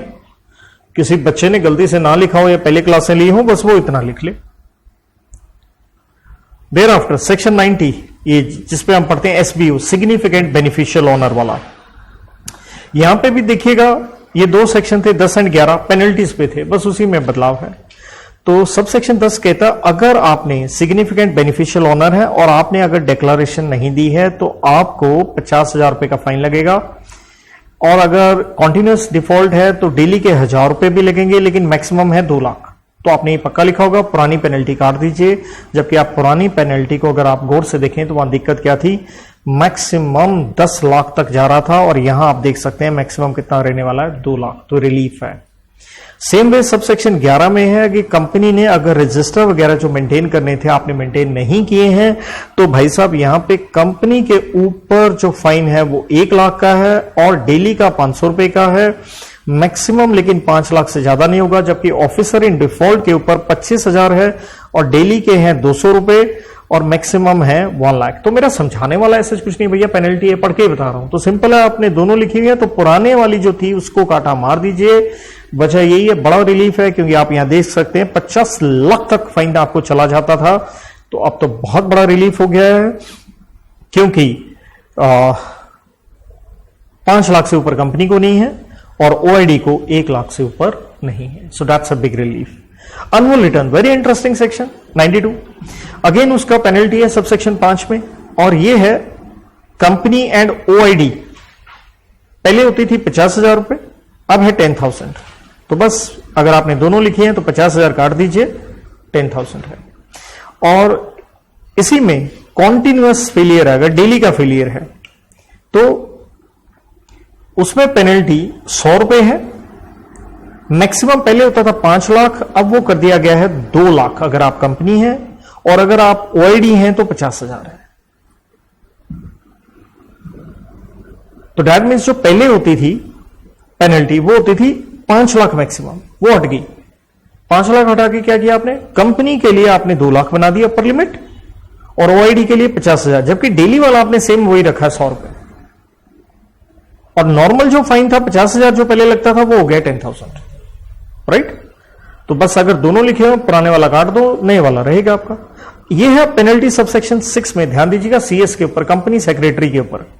तो कंपनी सेक्रेटरी को पहले फाइन लगता था 50,000 से लेके 5 लाख, अब उसके ऊपर भी सीधा फ्लैट, मतलब अमेंडमेंट एक्ट 2020 में देखने वाली बात क्या है, एक फिक्स पेनल्टी बता के बात खत्म कर दी गई है। सर इसका लॉजिक क्या है, देखिए पेनल्टी मिनिमम होगी, मैक्सिमम होगी, या बीच का अमाउंट होगा, इसे कहते हैं एडजुडिकेट करना, जजमेंट की जाएगी, राइट। सीए फाइनल में ये चैप्टर हमारा चला जाता है तो उसकी बात नहीं करेंगे। तो एक तरह से इतनी कार्रवाई करनी पड़ेगी। अब सरकार के लिए भी तो इजी हो गया, भैया 2 लाख भरने पड़ेंगे, बात खत्म। तो ये भी एक उसके पीछे लॉजिक समझे आप। देन इसी 92 में अमेंडमेंट है, अमेंडमेंट एक्ट 2020 से नहीं, अब हम बात करेंगे रूल 11 में। देखिए हम पढ़ते हैं एनुअल रिटर्न हर कंपनी को फाइल करनी होती है, फॉर्म आपको पता ही है MGT 7। लेकिन अब इन्होंने क्या किया, ओपीसी एंड स्मॉल कंपनी के लिए एक एब्रिज्ड रिटर्न फॉर्म निकाल दिया है जिसका नंबर है 7A। तो ऑलरेडी मैंने कॉपी में लिखवा रखा होगा, लिखा हुआ है तो कोई टेंशन नहीं है, जिसने नहीं लिखा हुआ लिख लो भाई। ओपीसी एंड स्मॉल के लिए अब MGT 7A है। देन बहुत इंटरेस्टिंग एक अमेंडमेंट देखिएगा, this is very interesting amendment, और ये अमेंडमेंट 5 मार्च की है, राइट। तो अगर मैंने लेक्चर इस डेट से पहले दिया हुआ है तो नेचुरल आपकी कॉपी में होगा नहीं, तो प्लीज जरूर देखिएगा। और ये बड़ी इंटरेस्टिंग अमेंडमेंट है, क्यों है देखो क्या लिखा है। ये अमेंडमेंट एक 2020 नहीं है, 2017 की अमेंडमेंट थी, 2017 की। हे ईश्वर, नोटिफाई नहीं हुई थी। कब नोटिफाई होती है, 5 मार्च 2021 को, 2017 अमेंडमेंट एक्ट से। अब ये थे, हम पढ़ा करते थे एनुअल रिटर्न के पर्टिकुलर्स, उसमें पहली बात देखिएगा, ये ए पॉइंट काटना नहीं है आपने, क्योंकि क्या लिखा है मैंने, ये ओमिट हो गया 2017 द्वारा, लेकिन ये पॉइंट अभी तक नोटिफाई नहीं हुआ है। तो दैट मींस एनुअल रिटर्न में registered office, principal office, activities, holding subsidiary के पर्टिकुलर, ये पॉइंट है, हटा नहीं है। ये बी पॉइंट भी है। सी में क्या हुआ, जब हम लिखते थे इनडेप्टनेस के एनुअल रिटर्न में कंपनी की इनडेप्टनेस बताओ, ये पॉइंट हटा दिया गया। तो मतलब अगर आपने ये पॉइंट लिखा हुआ, ए वाला मत काटिएगा, क्योंकि यहां लिख के दिया मैंने yet to be notified, for God sake. बस ये इंडेप्टनेस लिखा अगर आपने हुआ पॉइंट अपनी कॉपी में से काट दीजिए, बस, और कुछ नहीं है। इसके बाद एक पॉइंट और देखिएगा, ये हम पढ़ते थे फॉरेन इंस्टीट्यूशनल इन्वेस्टर वाला पॉइंट, फॉरेन इंस्टीट्यूशनल इन्वेस्टर, उसमें क्या किया गया है, पहले अमेंडमेंट एक्ट अगेन 2017 से है। पहले क्या होता था, अगर आपका FII है, फॉरेन इंस्टीट्यूशनल इन्वेस्टर है, एनुअल रिटर्न में उसका नाम, एड्रेस, कंट्री वगैरह वगैरह, कितने शेयर, सब कुछ लिख के देना पड़ता था। बस अब ये पॉइंट यहां से हट गया। तो अगर आपने कॉपी में सिंपल ये लिखा हुआ कि फॉरेन इंस्टीट्यूशनल इन्वेस्टर्स, बस इतना लिखा हुआ, वेरी फाइन। अगर ये सारा आगे लिखा हुआ है तो उसे काट दीजिए, बस ये बदलाव है कि उनका नाम, एड्रेस, कंट्री ये हटा दिया गया है यहां से। और बहुत interesting 2017 amendment act, right. Then देखिए प्रॉक्सी, देखिए प्रॉक्सी में आपको याद होगा, प्रॉक्सी एक राइट होता है मेंबर का अपॉइंट करना। कंपनी अपनी तरफ से एक लिस्ट नहीं दे सकती कि आप इसको प्रॉक्सी अपॉइंट कर लो। तो हम पढ़ते थे इसके सबसेक्शन 10 में कि अगर कंपनी मेंबर्स को बताती है, मतलब उसके अफसर बता रहे हैं इसको प्रॉक्सी अपॉइंट कर लो, तो उन अफसरों के ऊपर पेनल्टी थी। तो क्या था, every officer of the company, पहले क्या होता था उससे समझना, every officer of the company who knowingly issues the invitation, मतलब आपने इश्यू करी है वो लिस्ट, या विलफुली उसने ऑथराइज किया है किसी को, या परमिट किया है their issue, shall be punishable with fine which may extend to 1 lakh.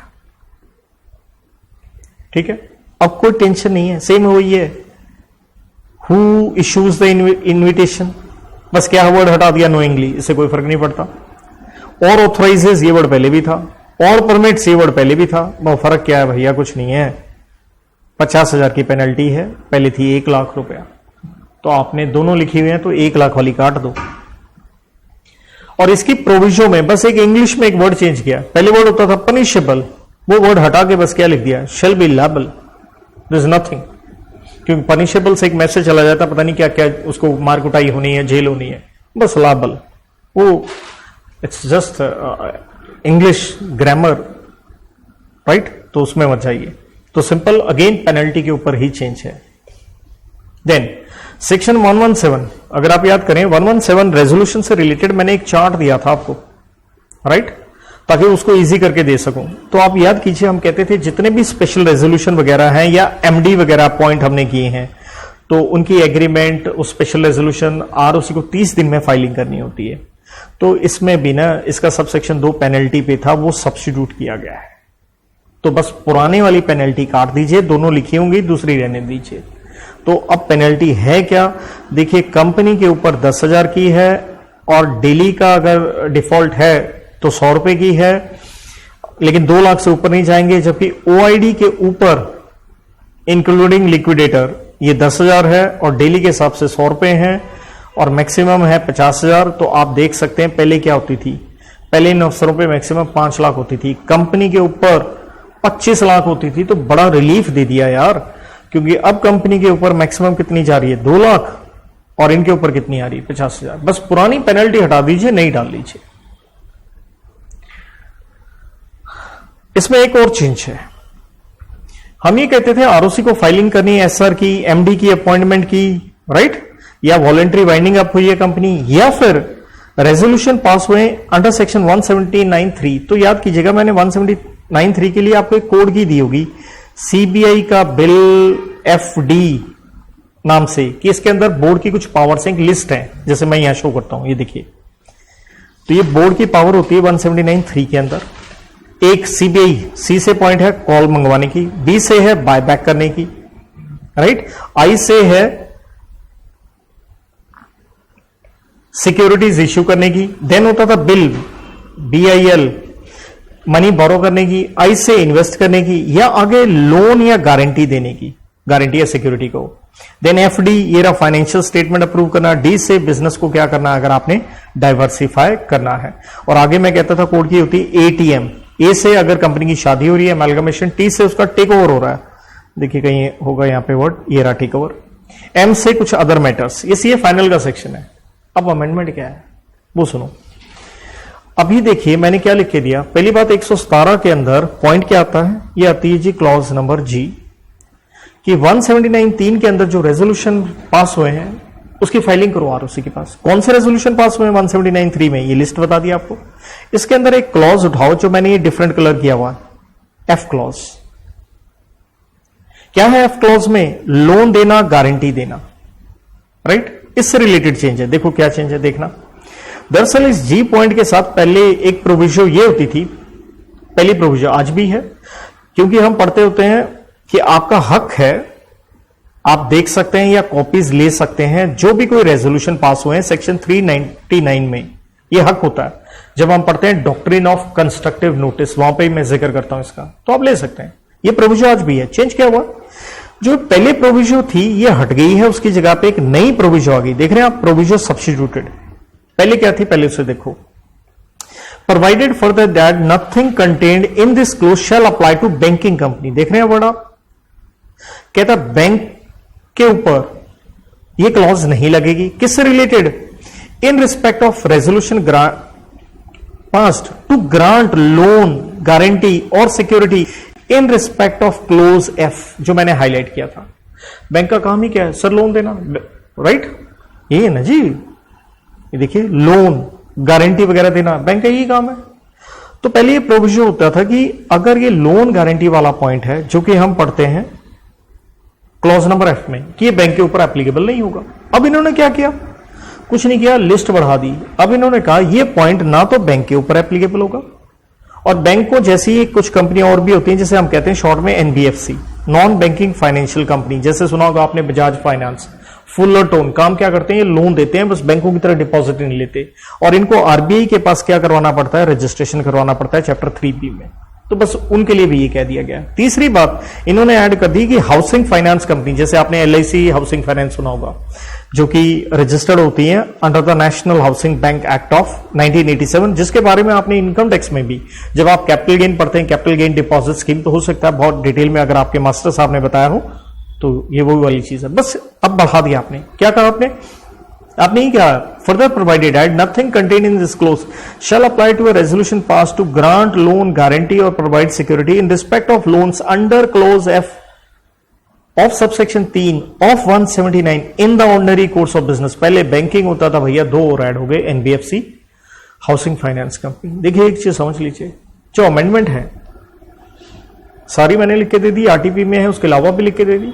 Amendment में से एग्जाम में अगर 20 नंबर का भी प्रश्न आ गया तो मेरे लिए कोई अचंभा या मेरे लिए कोई सरप्राइज या शॉक नहीं है, राइट। तो इसलिए अमेंडमेंट के ऊपर तवज्जो देना बहुत जरूरी होता है। अमेंडमेंट इतनी गंदी गंदी पेनल्टीज है, याद करनी पड़ेंगी। You never know, 4 question penalty के पूछ लें, 3 एमसीक्यू, एक बड़ा क्वेश्चन, और आप सोचो यार ये क्या पॉइंट आएगा पेपर में ही नहीं। भाई साहब अमेंडमेंट का कुछ मत छोड़िए, आप ये लेके चलिएगा। इसलिए अमेंडमेंट को खा जाओ, पी जाओ, निचोड़ देना। और 179(3) यहां पे इस फाइल में प्रॉपर आपको लिख के भी दे रखा है। नॉर्मल क्लास में मैंने क्विकली आपको एक कोड की करा दी थी, बस ये सीबीआई बिल, एफडी, एटीएम, ये ना, that's what I did. Now अब देखिए ऐसा है, 108 में पढ़ते हैं वोटिंग थ्रू इलेक्ट्रॉनिक मीन्स, उसके ऊपर है रूल नंबर 20।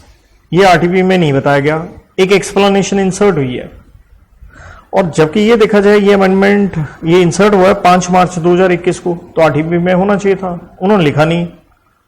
और अगर हमने अपनी क्लासें ऑब्वियसली अगर मैंने लेक्चर इस डेट से पहले दिया था तो मैंने करवाया भी नहीं होगा कुछ, तो इसके अंदर कोई रॉकेट साइंस नहीं है। अगर आरटीपी में भी नहीं है वी कैन स्किप दैट। बाकी इसके मोटे मोटे पॉइंट मैं बता दूं, हमने 108 में लिखे भी हुए हैं, बट मेरा फर्ज था कि सारी चीजें मैं आपके साथ ब्लैक एंड व्हाइट शेयर कर दूं, राइट। ये पढ़ाते समय, पीडीएफ तैयार करते समय, देखिए जैसे ही आरटीपी आया तुरंत मैंने ये तैयार किया। इसको तैयार करने में बहुत आवर्स लगे हैं, तो एक आदि कोई मुझसे रेयरेस्ट कोई मिस्टेक अगर हो भी, you know that is possible, लेकिन पूरा ध्यान रखा है ना हो, तो एक्स्ट्रा ही बताने की कोशिश कर रहा हूं।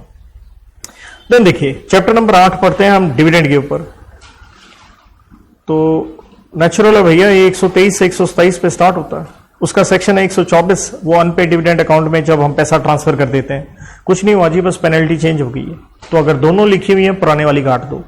नई पेनल्टी ये है कि अगर कंपनी डिफॉल्ट करेगी तो 1 लाख रुपए है और डेली का 500 रुपए है। और बड़ी बात यह है मैक्सिमम 10 लाख से ऊपर आपके लगेगा नहीं, जबकि ओआईडी के ऊपर 25,000, डेली का 100 रुपए, मैक्सिमम 2 लाख। और अगर आप पहले नोटिस करें, पहले कंपनी के ऊपर मैक्सिमम 25 लाख होता था, तो बहुत रिलीफ हो गया, क्योंकि कितना बन गया है 10 लाख। ओआईडी के ऊपर 5 लाख होता था, कितना रिलीफ हो गया है 2 लाख। देन अब आगे जी हम चैप्टर नंबर 9 अकाउंट्स में। तो ये आप जानते हैं 128 से लेकर के हम पढ़ते हैं 138 आखिरी सेक्शन इंटरनल ऑडिट पे। तो इसका पहला सेक्शन 128, अगेन वही जो बुक्स वगैरह बनानी होती है। भाई पेनल्टी क्या हो गई, जेल हटा दी गई, जेल पे काटा, सिर्फ फाइन रह गया और बहुत वर्ड तो हटे गई, राइट। बस इतना सा है। लेकिन अब एक चीज और है, ये थी अमेंडमेंट एक्ट 2020 के द्वारा अमेंडमेंट, लेकिन एक रूल नंबर 3 में बदलाव है। जैसे हम कहते थे प्रॉपर बुक्स होनी चाहिए, मैंने नॉर्मल क्लास में आपको एक कोड की दी थी, डेफ double entry system, electronic, accrual basis, true and fair view. अब इसमें रूल नंबर 3(1) के अंदर अगर हम देखें तो क्या कहता है, ये कहता है एक प्रोविजन इंसर्ट हुई है, देख रहे हैं आप, प्रोविजन इंसर्ट हुई है by MCA notification March end में। तो इसलिए हो सकता है आपकी कॉपी में ये ना लिखी गई हो, मुझे एग्जैक्टली नहीं मालूम कौन सी डेट को मैंने लेक्चर दिया था। और जबकि ये जो नोटिफिकेशन आती है 24 मार्च को, और लिखा गया है एप्लीकेबिलिटी होगी 1 अप्रैल से, देख रहे हैं आप, अप्रैल से। दरअसल 24 मार्च को आया, 1 अप्रैल को चेंज होना था, 1 अप्रैल को फिर से उसमें अमेंडमेंट आ गई, मतलब 7 दिन बाद फिर उसके अंदर अमेंडमेंट। अरे राम, क्या है देखिए, एक वर्ड की अमेंडमेंट आई बाद में। तो प्रोविजो है, क्या कहती है, that for the financial year commencing on और आफ्टर 1st day of अप्रैल 2022, पहले 21 डाल दिया था इन्होंने। तो कहता सिंपल सी बात कह लें कि सिंपल सी बात कह लें तो यूं कह लीजिए ना, 1/4/22 के बाद जब आप बुक्स बनाएंगे तो कंपनी कुछ ना कुछ सॉफ्टवेयर इस्तेमाल कर रही होगी बुक्स बनाने के लिए, राइट।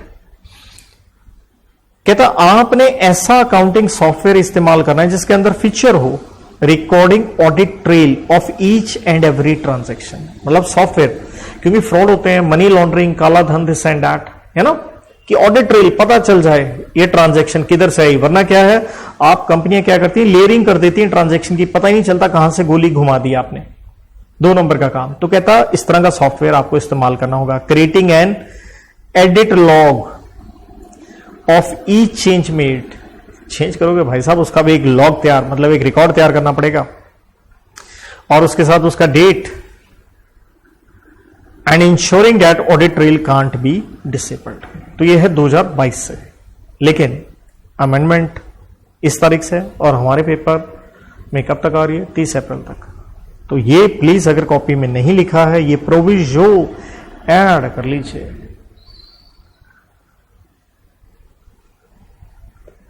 देन ये एक नया सेक्शन इन्होंने इंसर्ट किया, छोटू सा है, 129A, 129 के बाद 129A, ये नया है, देखिए न्यूली इंसर्टेड। ये क्या कह रहा है, ये पहला वर्ड है इसका, पीरियोडिकल फाइनेंशियल रिजल्ट्स, क्योंकि हम तो क्या बनाते हैं, फाइनेंशियल स्टेटमेंट 1 साल की बनाते हैं, यही पढ़ के आते हैं 129 में, है ना। तो अब कह रहा है पीरियोडिकल, कहता है सेंट्रल गवर्नमेंट में रिक्वायर कुछ एक कंपनियों के सच क्लास और क्लासेस, कौन सी, अनलिस्टेड कंपनी, लिस्टेड नहीं, लिस्टेड की बात कर रहा है 2 सबसेक्शन 52 में, कह सकता है कि आप अपने फाइनेंशियल रिजल्ट्स बनाएंगे ऑन सच पीरियोडिकल बेसिस, मतलब सरकार कहेगी 3 महीने 6 महीने, और आपके लिए यह तरीका होगा। क्लॉज बी कहती है to obtain approval of board of directors and complete audit और limited review of such periodical financial results again in the manner as may be prescribed, मतलब आप प्रॉपर उसका ऑडिट करेंगे या उसका लिमिटेड एक रिव्यू होगा, ये भी बताया जाएगा, क्योंकि सारा आंसर नहीं भविष्य में आएंगे, क्योंकि अवॉइड क्या लिखे, as may prescribe, all things come by rules, ये सेक्शन भविष्य में बढ़ेगा, अभी नहीं बढ़ा। देन कहता आप जो भी पीरियोडिकल फाइनेंशियल रिजल्ट्स हैं इनकी फाइलिंग करनी है आरओसी के पास, कितने दिन के अंदर करनी है, 30 दिन के भीतर। सिंपल 3 क्लोज का है कि भैया पीरियोडिकल फाइनेंशियल रिजल्ट्स कुछ एक अनलिस्टेड, उसके लिए स्पेसिफाइड कुछ class of company central government कह सकता है, आप बनाइए, पहला पॉइंट, उसका ऑडिट ट्रेल या लिमिटेड रिव्यू भी करवाइए, और उसके आरओसी के पास 30 दिन के अंदर अंदर क्या करें, फाइलिंग करें। नाउ 134 जो कि बहुत ही फेमस है बोर्ड रिपोर्ट के कंटेंट्स के ऊपर या फाइनेंशियल स्टेटमेंट की साइनिंग, अगेन सब सेक्शन 8 में उसकी पेनल्टी बदली गई है। तो अगर आपने दोनों लिखी हुई है, पुरानी काट दीजिए, नई रहेगी, सब्स्टिट्यूशन हो गया है। तो सिंपल ये है कि भैया कंपनी के ऊपर 3 लाख रुपए है सीधा, ओआईडी के ऊपर है 50,000, जबकि आप पहले देख सकते हो कंपनी के ऊपर मैक्सिमम 25 लाख था, बहुत बड़ा रिलीफ है, 3 लाख रह गया।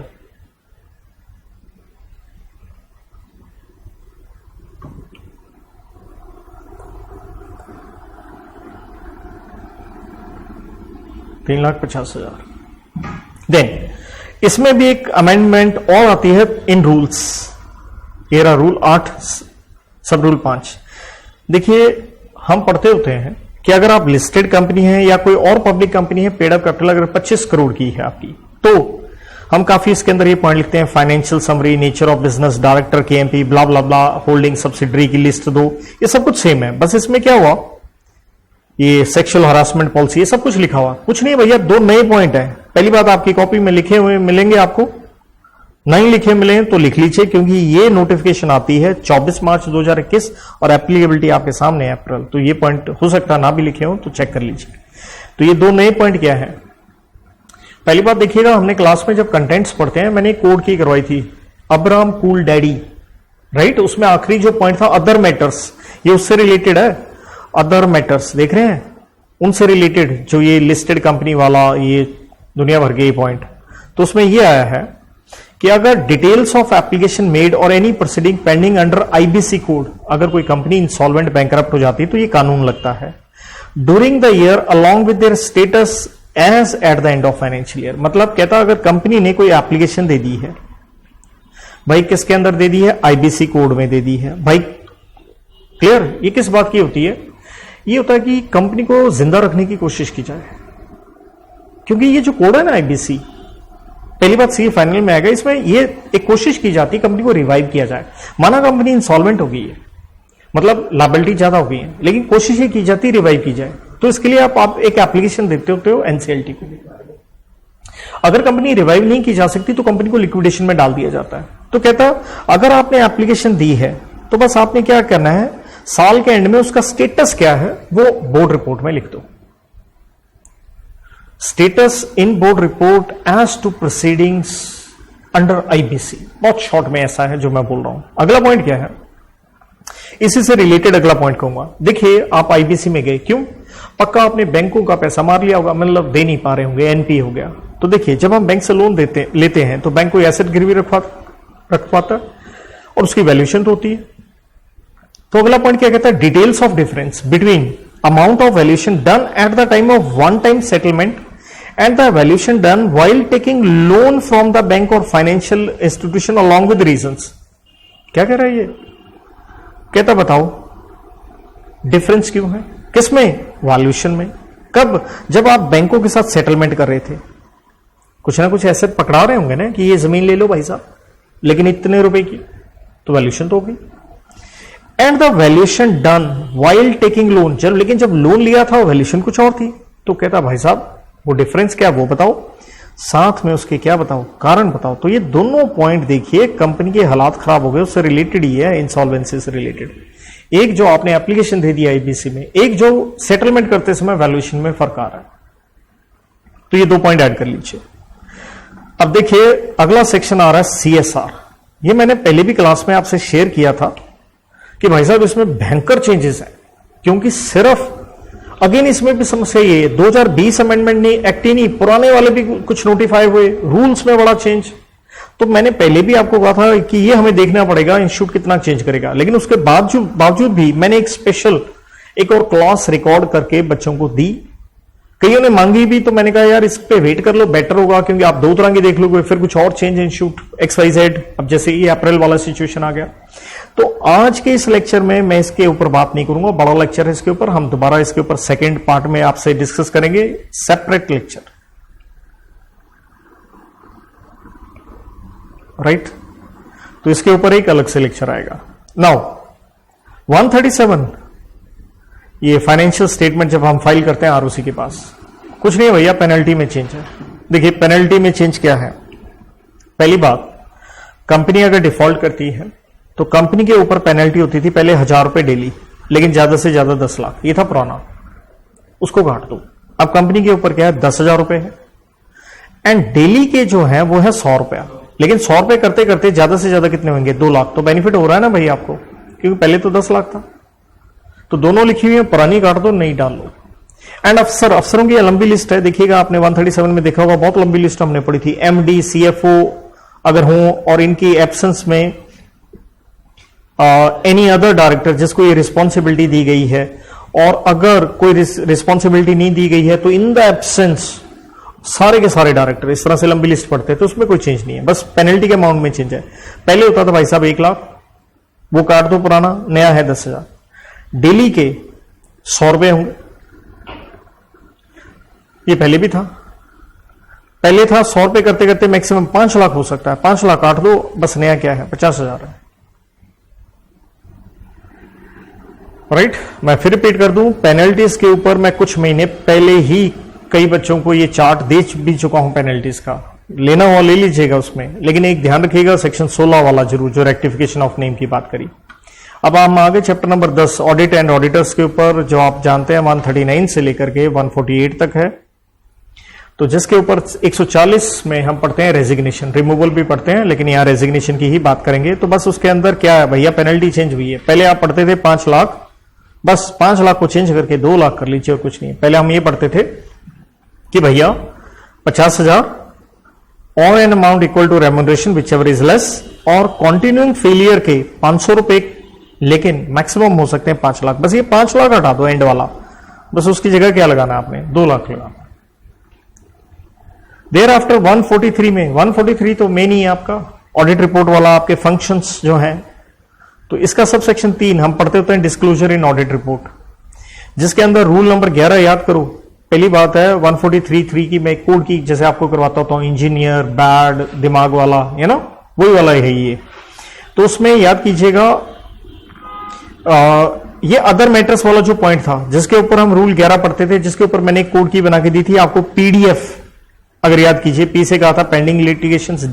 डी से क्या था, delay in transfer to investor education and protection fund, याद आया ये वाला, ये सेम पॉइंट है। एफ से हम क्या करते थे, जो भविष्य में आपको लॉसेस हो सकते हैं। और एक चौथा पॉइंट हम पढ़ते थे वो 500 और जो 1000 के नोट मोदी साहब ने डीमोनेटाइजेशन में, तो मुझे बताओ ये 500 और 1000 वाले पॉइंट का आज के दिन कोई सेंस है? बस इन्होंने क्या किया, ये 500 और 1000 वाला जो पॉइंट था ना, ये हटा दिया। तो ये जो आपने लिखा हुआ है बस उस पर काटा मार दो, 500 और 1000 रुपए वाला। लेकिन कहानी आगे बढ़ती है, तो क्लॉज डी तो हटा दी गई, लेकिन 3 नई क्लॉज डाल दी गई, E, F and G, dated 24 March, applicability from 1 April. तो शायद हो सकता है मैंने क्लास में पक्का पढ़ा दी हो, चाहे लिखवाई ना हो, मुझे याद नहीं एग्जैक्टली, तो मुझे बट ऐसा जरूर याद आ रहा हो, शायद मैंने पढ़ाया हो या जो भी है, प्लीज अपनी कॉपी में देखिए, क्योंकि हो सकता है फास्ट ट्रैक बैच में मैंने ये पढ़ाया हो, रेगुलर में ना भी हो, तो प्लीज आप अपने हिसाब से जो उनसी क्लासें आपने ले रखी हैं तो आप इसे नोट डाउन जरूर कर लें। क्लॉज ई, एफ, जी, मतलब 500 और 1000 वाला नोट वाला पॉइंट कट गया, उसके अलावा 3 ऐड करने पड़ेंगे। लंबे चौड़े आपको दिख रहे हैं, मैं यहां पे समझाने का काम करूंगा, देखिएगा है आसान। आप इतना बड़ा पैरा मत सोचिए, हे राम इतना बड़ा, हाय अरे ना भाई टेंशन ना लें। देखिए क्या कहता है, क्लॉज ई के अंदर 2 क्लॉज हैं, clause 1, sub clause 1 and sub clause 2। पहले क्या कहता है, आप कौन हो जी, सर ऑडिटर, क्या बना रहे हो, रिपोर्ट। तो आपका हक था ना इन्फॉर्मेशन एक्सप्लेनेशन लेने का, जी जनाब। तो कहता है वेदर मैनेजमेंट ने क्या आपको बताया अपनी नॉलेज एंड बिलीफ के हिसाब से, other than as disclose in notes to accounts. जो नोट्स टू अकाउंट्स में लिख दिया वो तो बात अलग होगी। क्या उन्होंने बताया, no funds have been advanced और लोन्ड और इन्वेस्टेड। क्या उन्होंने बताया कि हमने कोई पैसा नहीं दिया है या इन्वेस्ट किया है, चाहे वो पैसा हमने लोन लेके आगे लगाया है या कहीं से भी हमारे पास पैसा है, कहीं आगे पैसा दिया है। बाय द कंपनी, किसको, टू और इन एनी अदर पर्सन और एंटिटीज, क्योंकि अगर आप इन्वेस्ट करोगे तो किसी पर्सन एंटिटी में करोगे ना, किसी को दोगे, इंक्लूडिंग चाहे वो बाहर की हो, जिसको यहां पे नाम दे दिया गया है एक इंटरमीडिएरीज। पॉइंट ये है, ऑडिट रिपोर्ट में लिखो क्या मैनेजमेंट ने बताया आपको उन to the best of its knowledge and belief. जो नोट्स टू अकाउंट्स में लिख दिया फिर तो बात खत्म हो गई।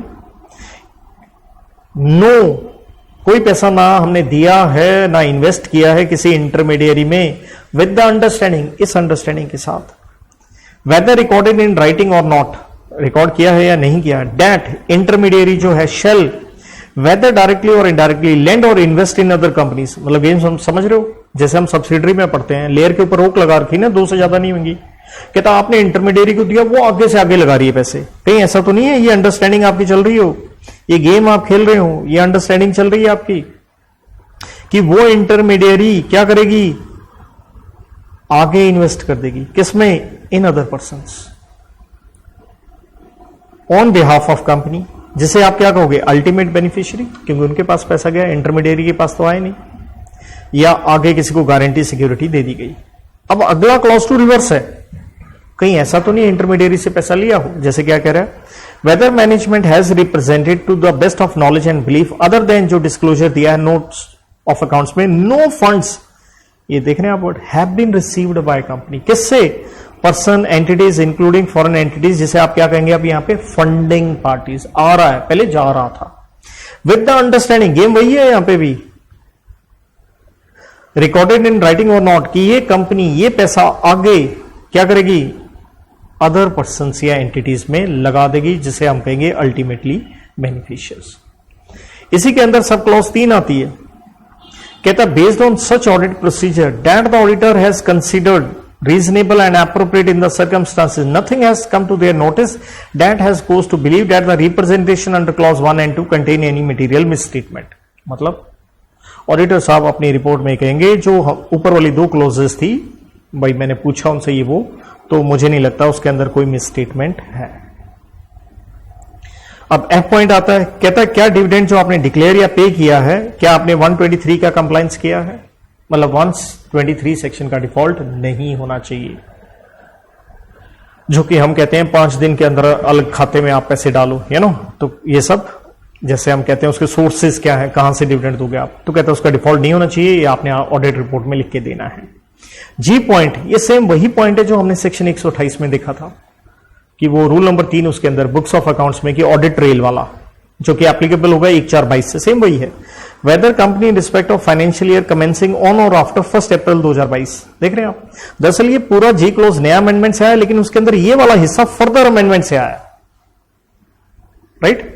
कि क्या आप ऐसा अकाउंटिंग सॉफ्टवेयर मेंटेन कर रहे हैं जिसमें ऑडिट ट्रेल आप रिकॉर्ड कर पा रहे हैं, यू नो, सेम वही पॉइंट है कि उसके साथ कोई टेम्परिंग नहीं होनी चाहिए और आपने पूरी तरह से इस ऑडिट ट्रेल को उसका रिकॉर्ड प्रिजर्व करना है। तो ये सेम 128 में रूल नंबर 3 में हम पढ़ के आए थे। तो ये 3 चीजें ऐड हुई, एक इंटरमीडियरी को पैसा देना आगे, एक उनसे लेकर के मतलब लिया है और आगे कहीं लगाया है, दूसरा 123 का डिफॉल्ट डिविडेंड का नहीं होना चाहिए, तीसरा ये ऑडिट ट्रेल वाला अकाउंटिंग सॉफ्टवेयर वाला पॉइंट भैया सेम आ गया। तो याद रखने में कोई कठिन नहीं है विशेष। अब इसी 143 में आपको याद होगा सब सेक्शन 12 में हम फ्रॉड वाला पॉइंट पढ़ते थे, वो 1 करोड़ की लिमिट वाला। तो ये लिखा है अगर 143(12) में जो आपने रिपोर्ट देनी होती थी सेंट्रल गवर्नमेंट को या बोर्ड को depending upon amount of fraud, तो उससे रिलेटेड हम पेनल्टी पढ़ते थे सब सेक्शन 15 में कि अगर आपने 12 का डिफॉल्ट किया है तो पेनल्टी क्या होगी। तो अब ये पेनल्टी ये तीनों प्रोफेशनल के ऊपर लगते हैं, सीए हो, कॉस्ट अकाउंटेंट हो, सीएस के ऊपर। अगर कंपनी लिस्टेड है तो भाई साहब 5 लाख है, अनलिस्टेड एनी अदर का मतलब क्या हो गया, अनलिस्टेड के ऊपर 1 लाख है, जबकि पहले ऐसा लिस्टेड अनलिस्टेड नहीं था। और पहले आप देख रहे हैं खतरनाक पेनल्टी थी यार 25 लाख तक, और 25 लाख तक ये मत बोलो ना ये आपके ऊपर ही तो लग रही है, 25 लाख आपको भरने पड़ सकते हैं अगर आपने फ्रॉड रिपोर्ट नहीं किया। तो यहां तो खुश हो जाओ, 5 लाख या 1 लाख है, पहले 10 लाख ले लो, उसमें से 5 लाख दे देना, है ना। तो इट्स गुड फॉर यू। 147 आखिरी हमारी यहां की चेंज, अगेन 147 चैप्टर 10 के ऊपर है कि अगर आप डिफॉल्ट के ऊपर है, चेंज क्या है बहुत थोड़ा सा है, बस उसी से पे आइए कि अगर डिफॉल्ट है अफसरों के ऊपर और आपने 139 से 146, क्योंकि कंपनी वाला पॉइंट अलग था, उस पर ऊपर कोई चेंज नहीं है, अफसरों वाले पे है, ओआईडी ऑफिसर इन डिफॉल्ट के ऊपर है, जेल हटा दी, फाइन है बस 10,000 से 1 लाख, बहुत वर्ड हट गया। तो अगर आपने पुराना लिखा वो काट दीजिए, आप सिंपल फाइन है, जेल से बच गया। देन एक और चीज था, ये थी पेनल्टी ऑडिटर के ऊपर सब सेक्शन 2 में अगर उसने डिफॉल्ट किया है, पहले होते थे ये 4 सेक्शन, 139 का जो टेन्योर वाला है, 144 वो जो नेगेटिव एक लिस्ट है प्रोहिबिटेड सर्विसेज जहां कोड की दी थी आपको बीडी मार, राइट, और 145, लेकिन पहले होता था साथ में 143 का भी अगर आपने डिफॉल्ट किया है, तो यहां से 143 इन्होंने हटा दिया, मतलब 143 के ऊपर डू नॉट फॉरगेट ना, उसके ऊपर पेनल्टी ये थी ना सब सेक्शन 12 वाली। तो कहने का मतलब है ये आपको एक रिलीफ ही तो मिल रहा है कि फ्रॉड वाला आपने गड़बड़ किया तो 143 में पेनल्टी लगी, लेकिन फ्रॉड के अलावा अगर 143 का कोई और आपने डिफॉल्ट किया तो आपको पेनल्टी पहले 147 में लगती थी, तो ये रिलीफ हो गया आपके लिए।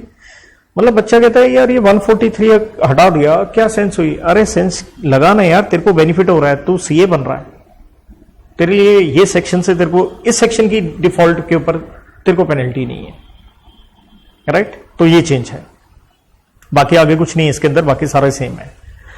तो इसके साथ बच्चों मैं थोड़ा रिपीट कर दूं, यहां पे सारा companies act except one section, but that's gonna be a big lecture on CSR, I have shared all. Negotiable से रिलेटेड इंस्टीट्यूट ने कुछ उससे पहले ही बता दिया था कि हम ये 4 कंसेप्ट हटा रहे हैं, जिसका मैंने एक पीडीएफ बना के चैप्टर वाइज आपको बता दिया था, सेक्शन वाइज लिख के भेज दिया था कि अब ये कोर्स में नहीं होना चाहिए, लेकिन उसका गहराई में खुलासा इंस्टीट्यूट ने अपने आरटीपी से नहीं किया। हो सकता है जब वो अपना नया स्टडी मटेरियल बनाए तो हमें ज्यादा एहसास होगा। तो इसलिए जो चीजें हटाई भी गई उनकी बेसिक नॉलेज होना, मैंने आपको पहले भी कहा था, वो जरूर रखिएगा। तो इस क्लास के साथ मैं इसे समाप्त करता हूं। अगली क्लास एक नए लेक्चर आपके लिए सीएसआर के लिए लेके आऊंगा, और सीएसआर के लेक्चर के बाद एक चीज और, आरटीपी के अंदर कुछ इन्होंने केस सिनारियो क्वेश्चन हमेशा दिए होते हैं हर बार डाल के, तो उन क्वेश्चंस के ऊपर भी I'll deliver a class for you. So till then, have a good time. Good luck. God bless.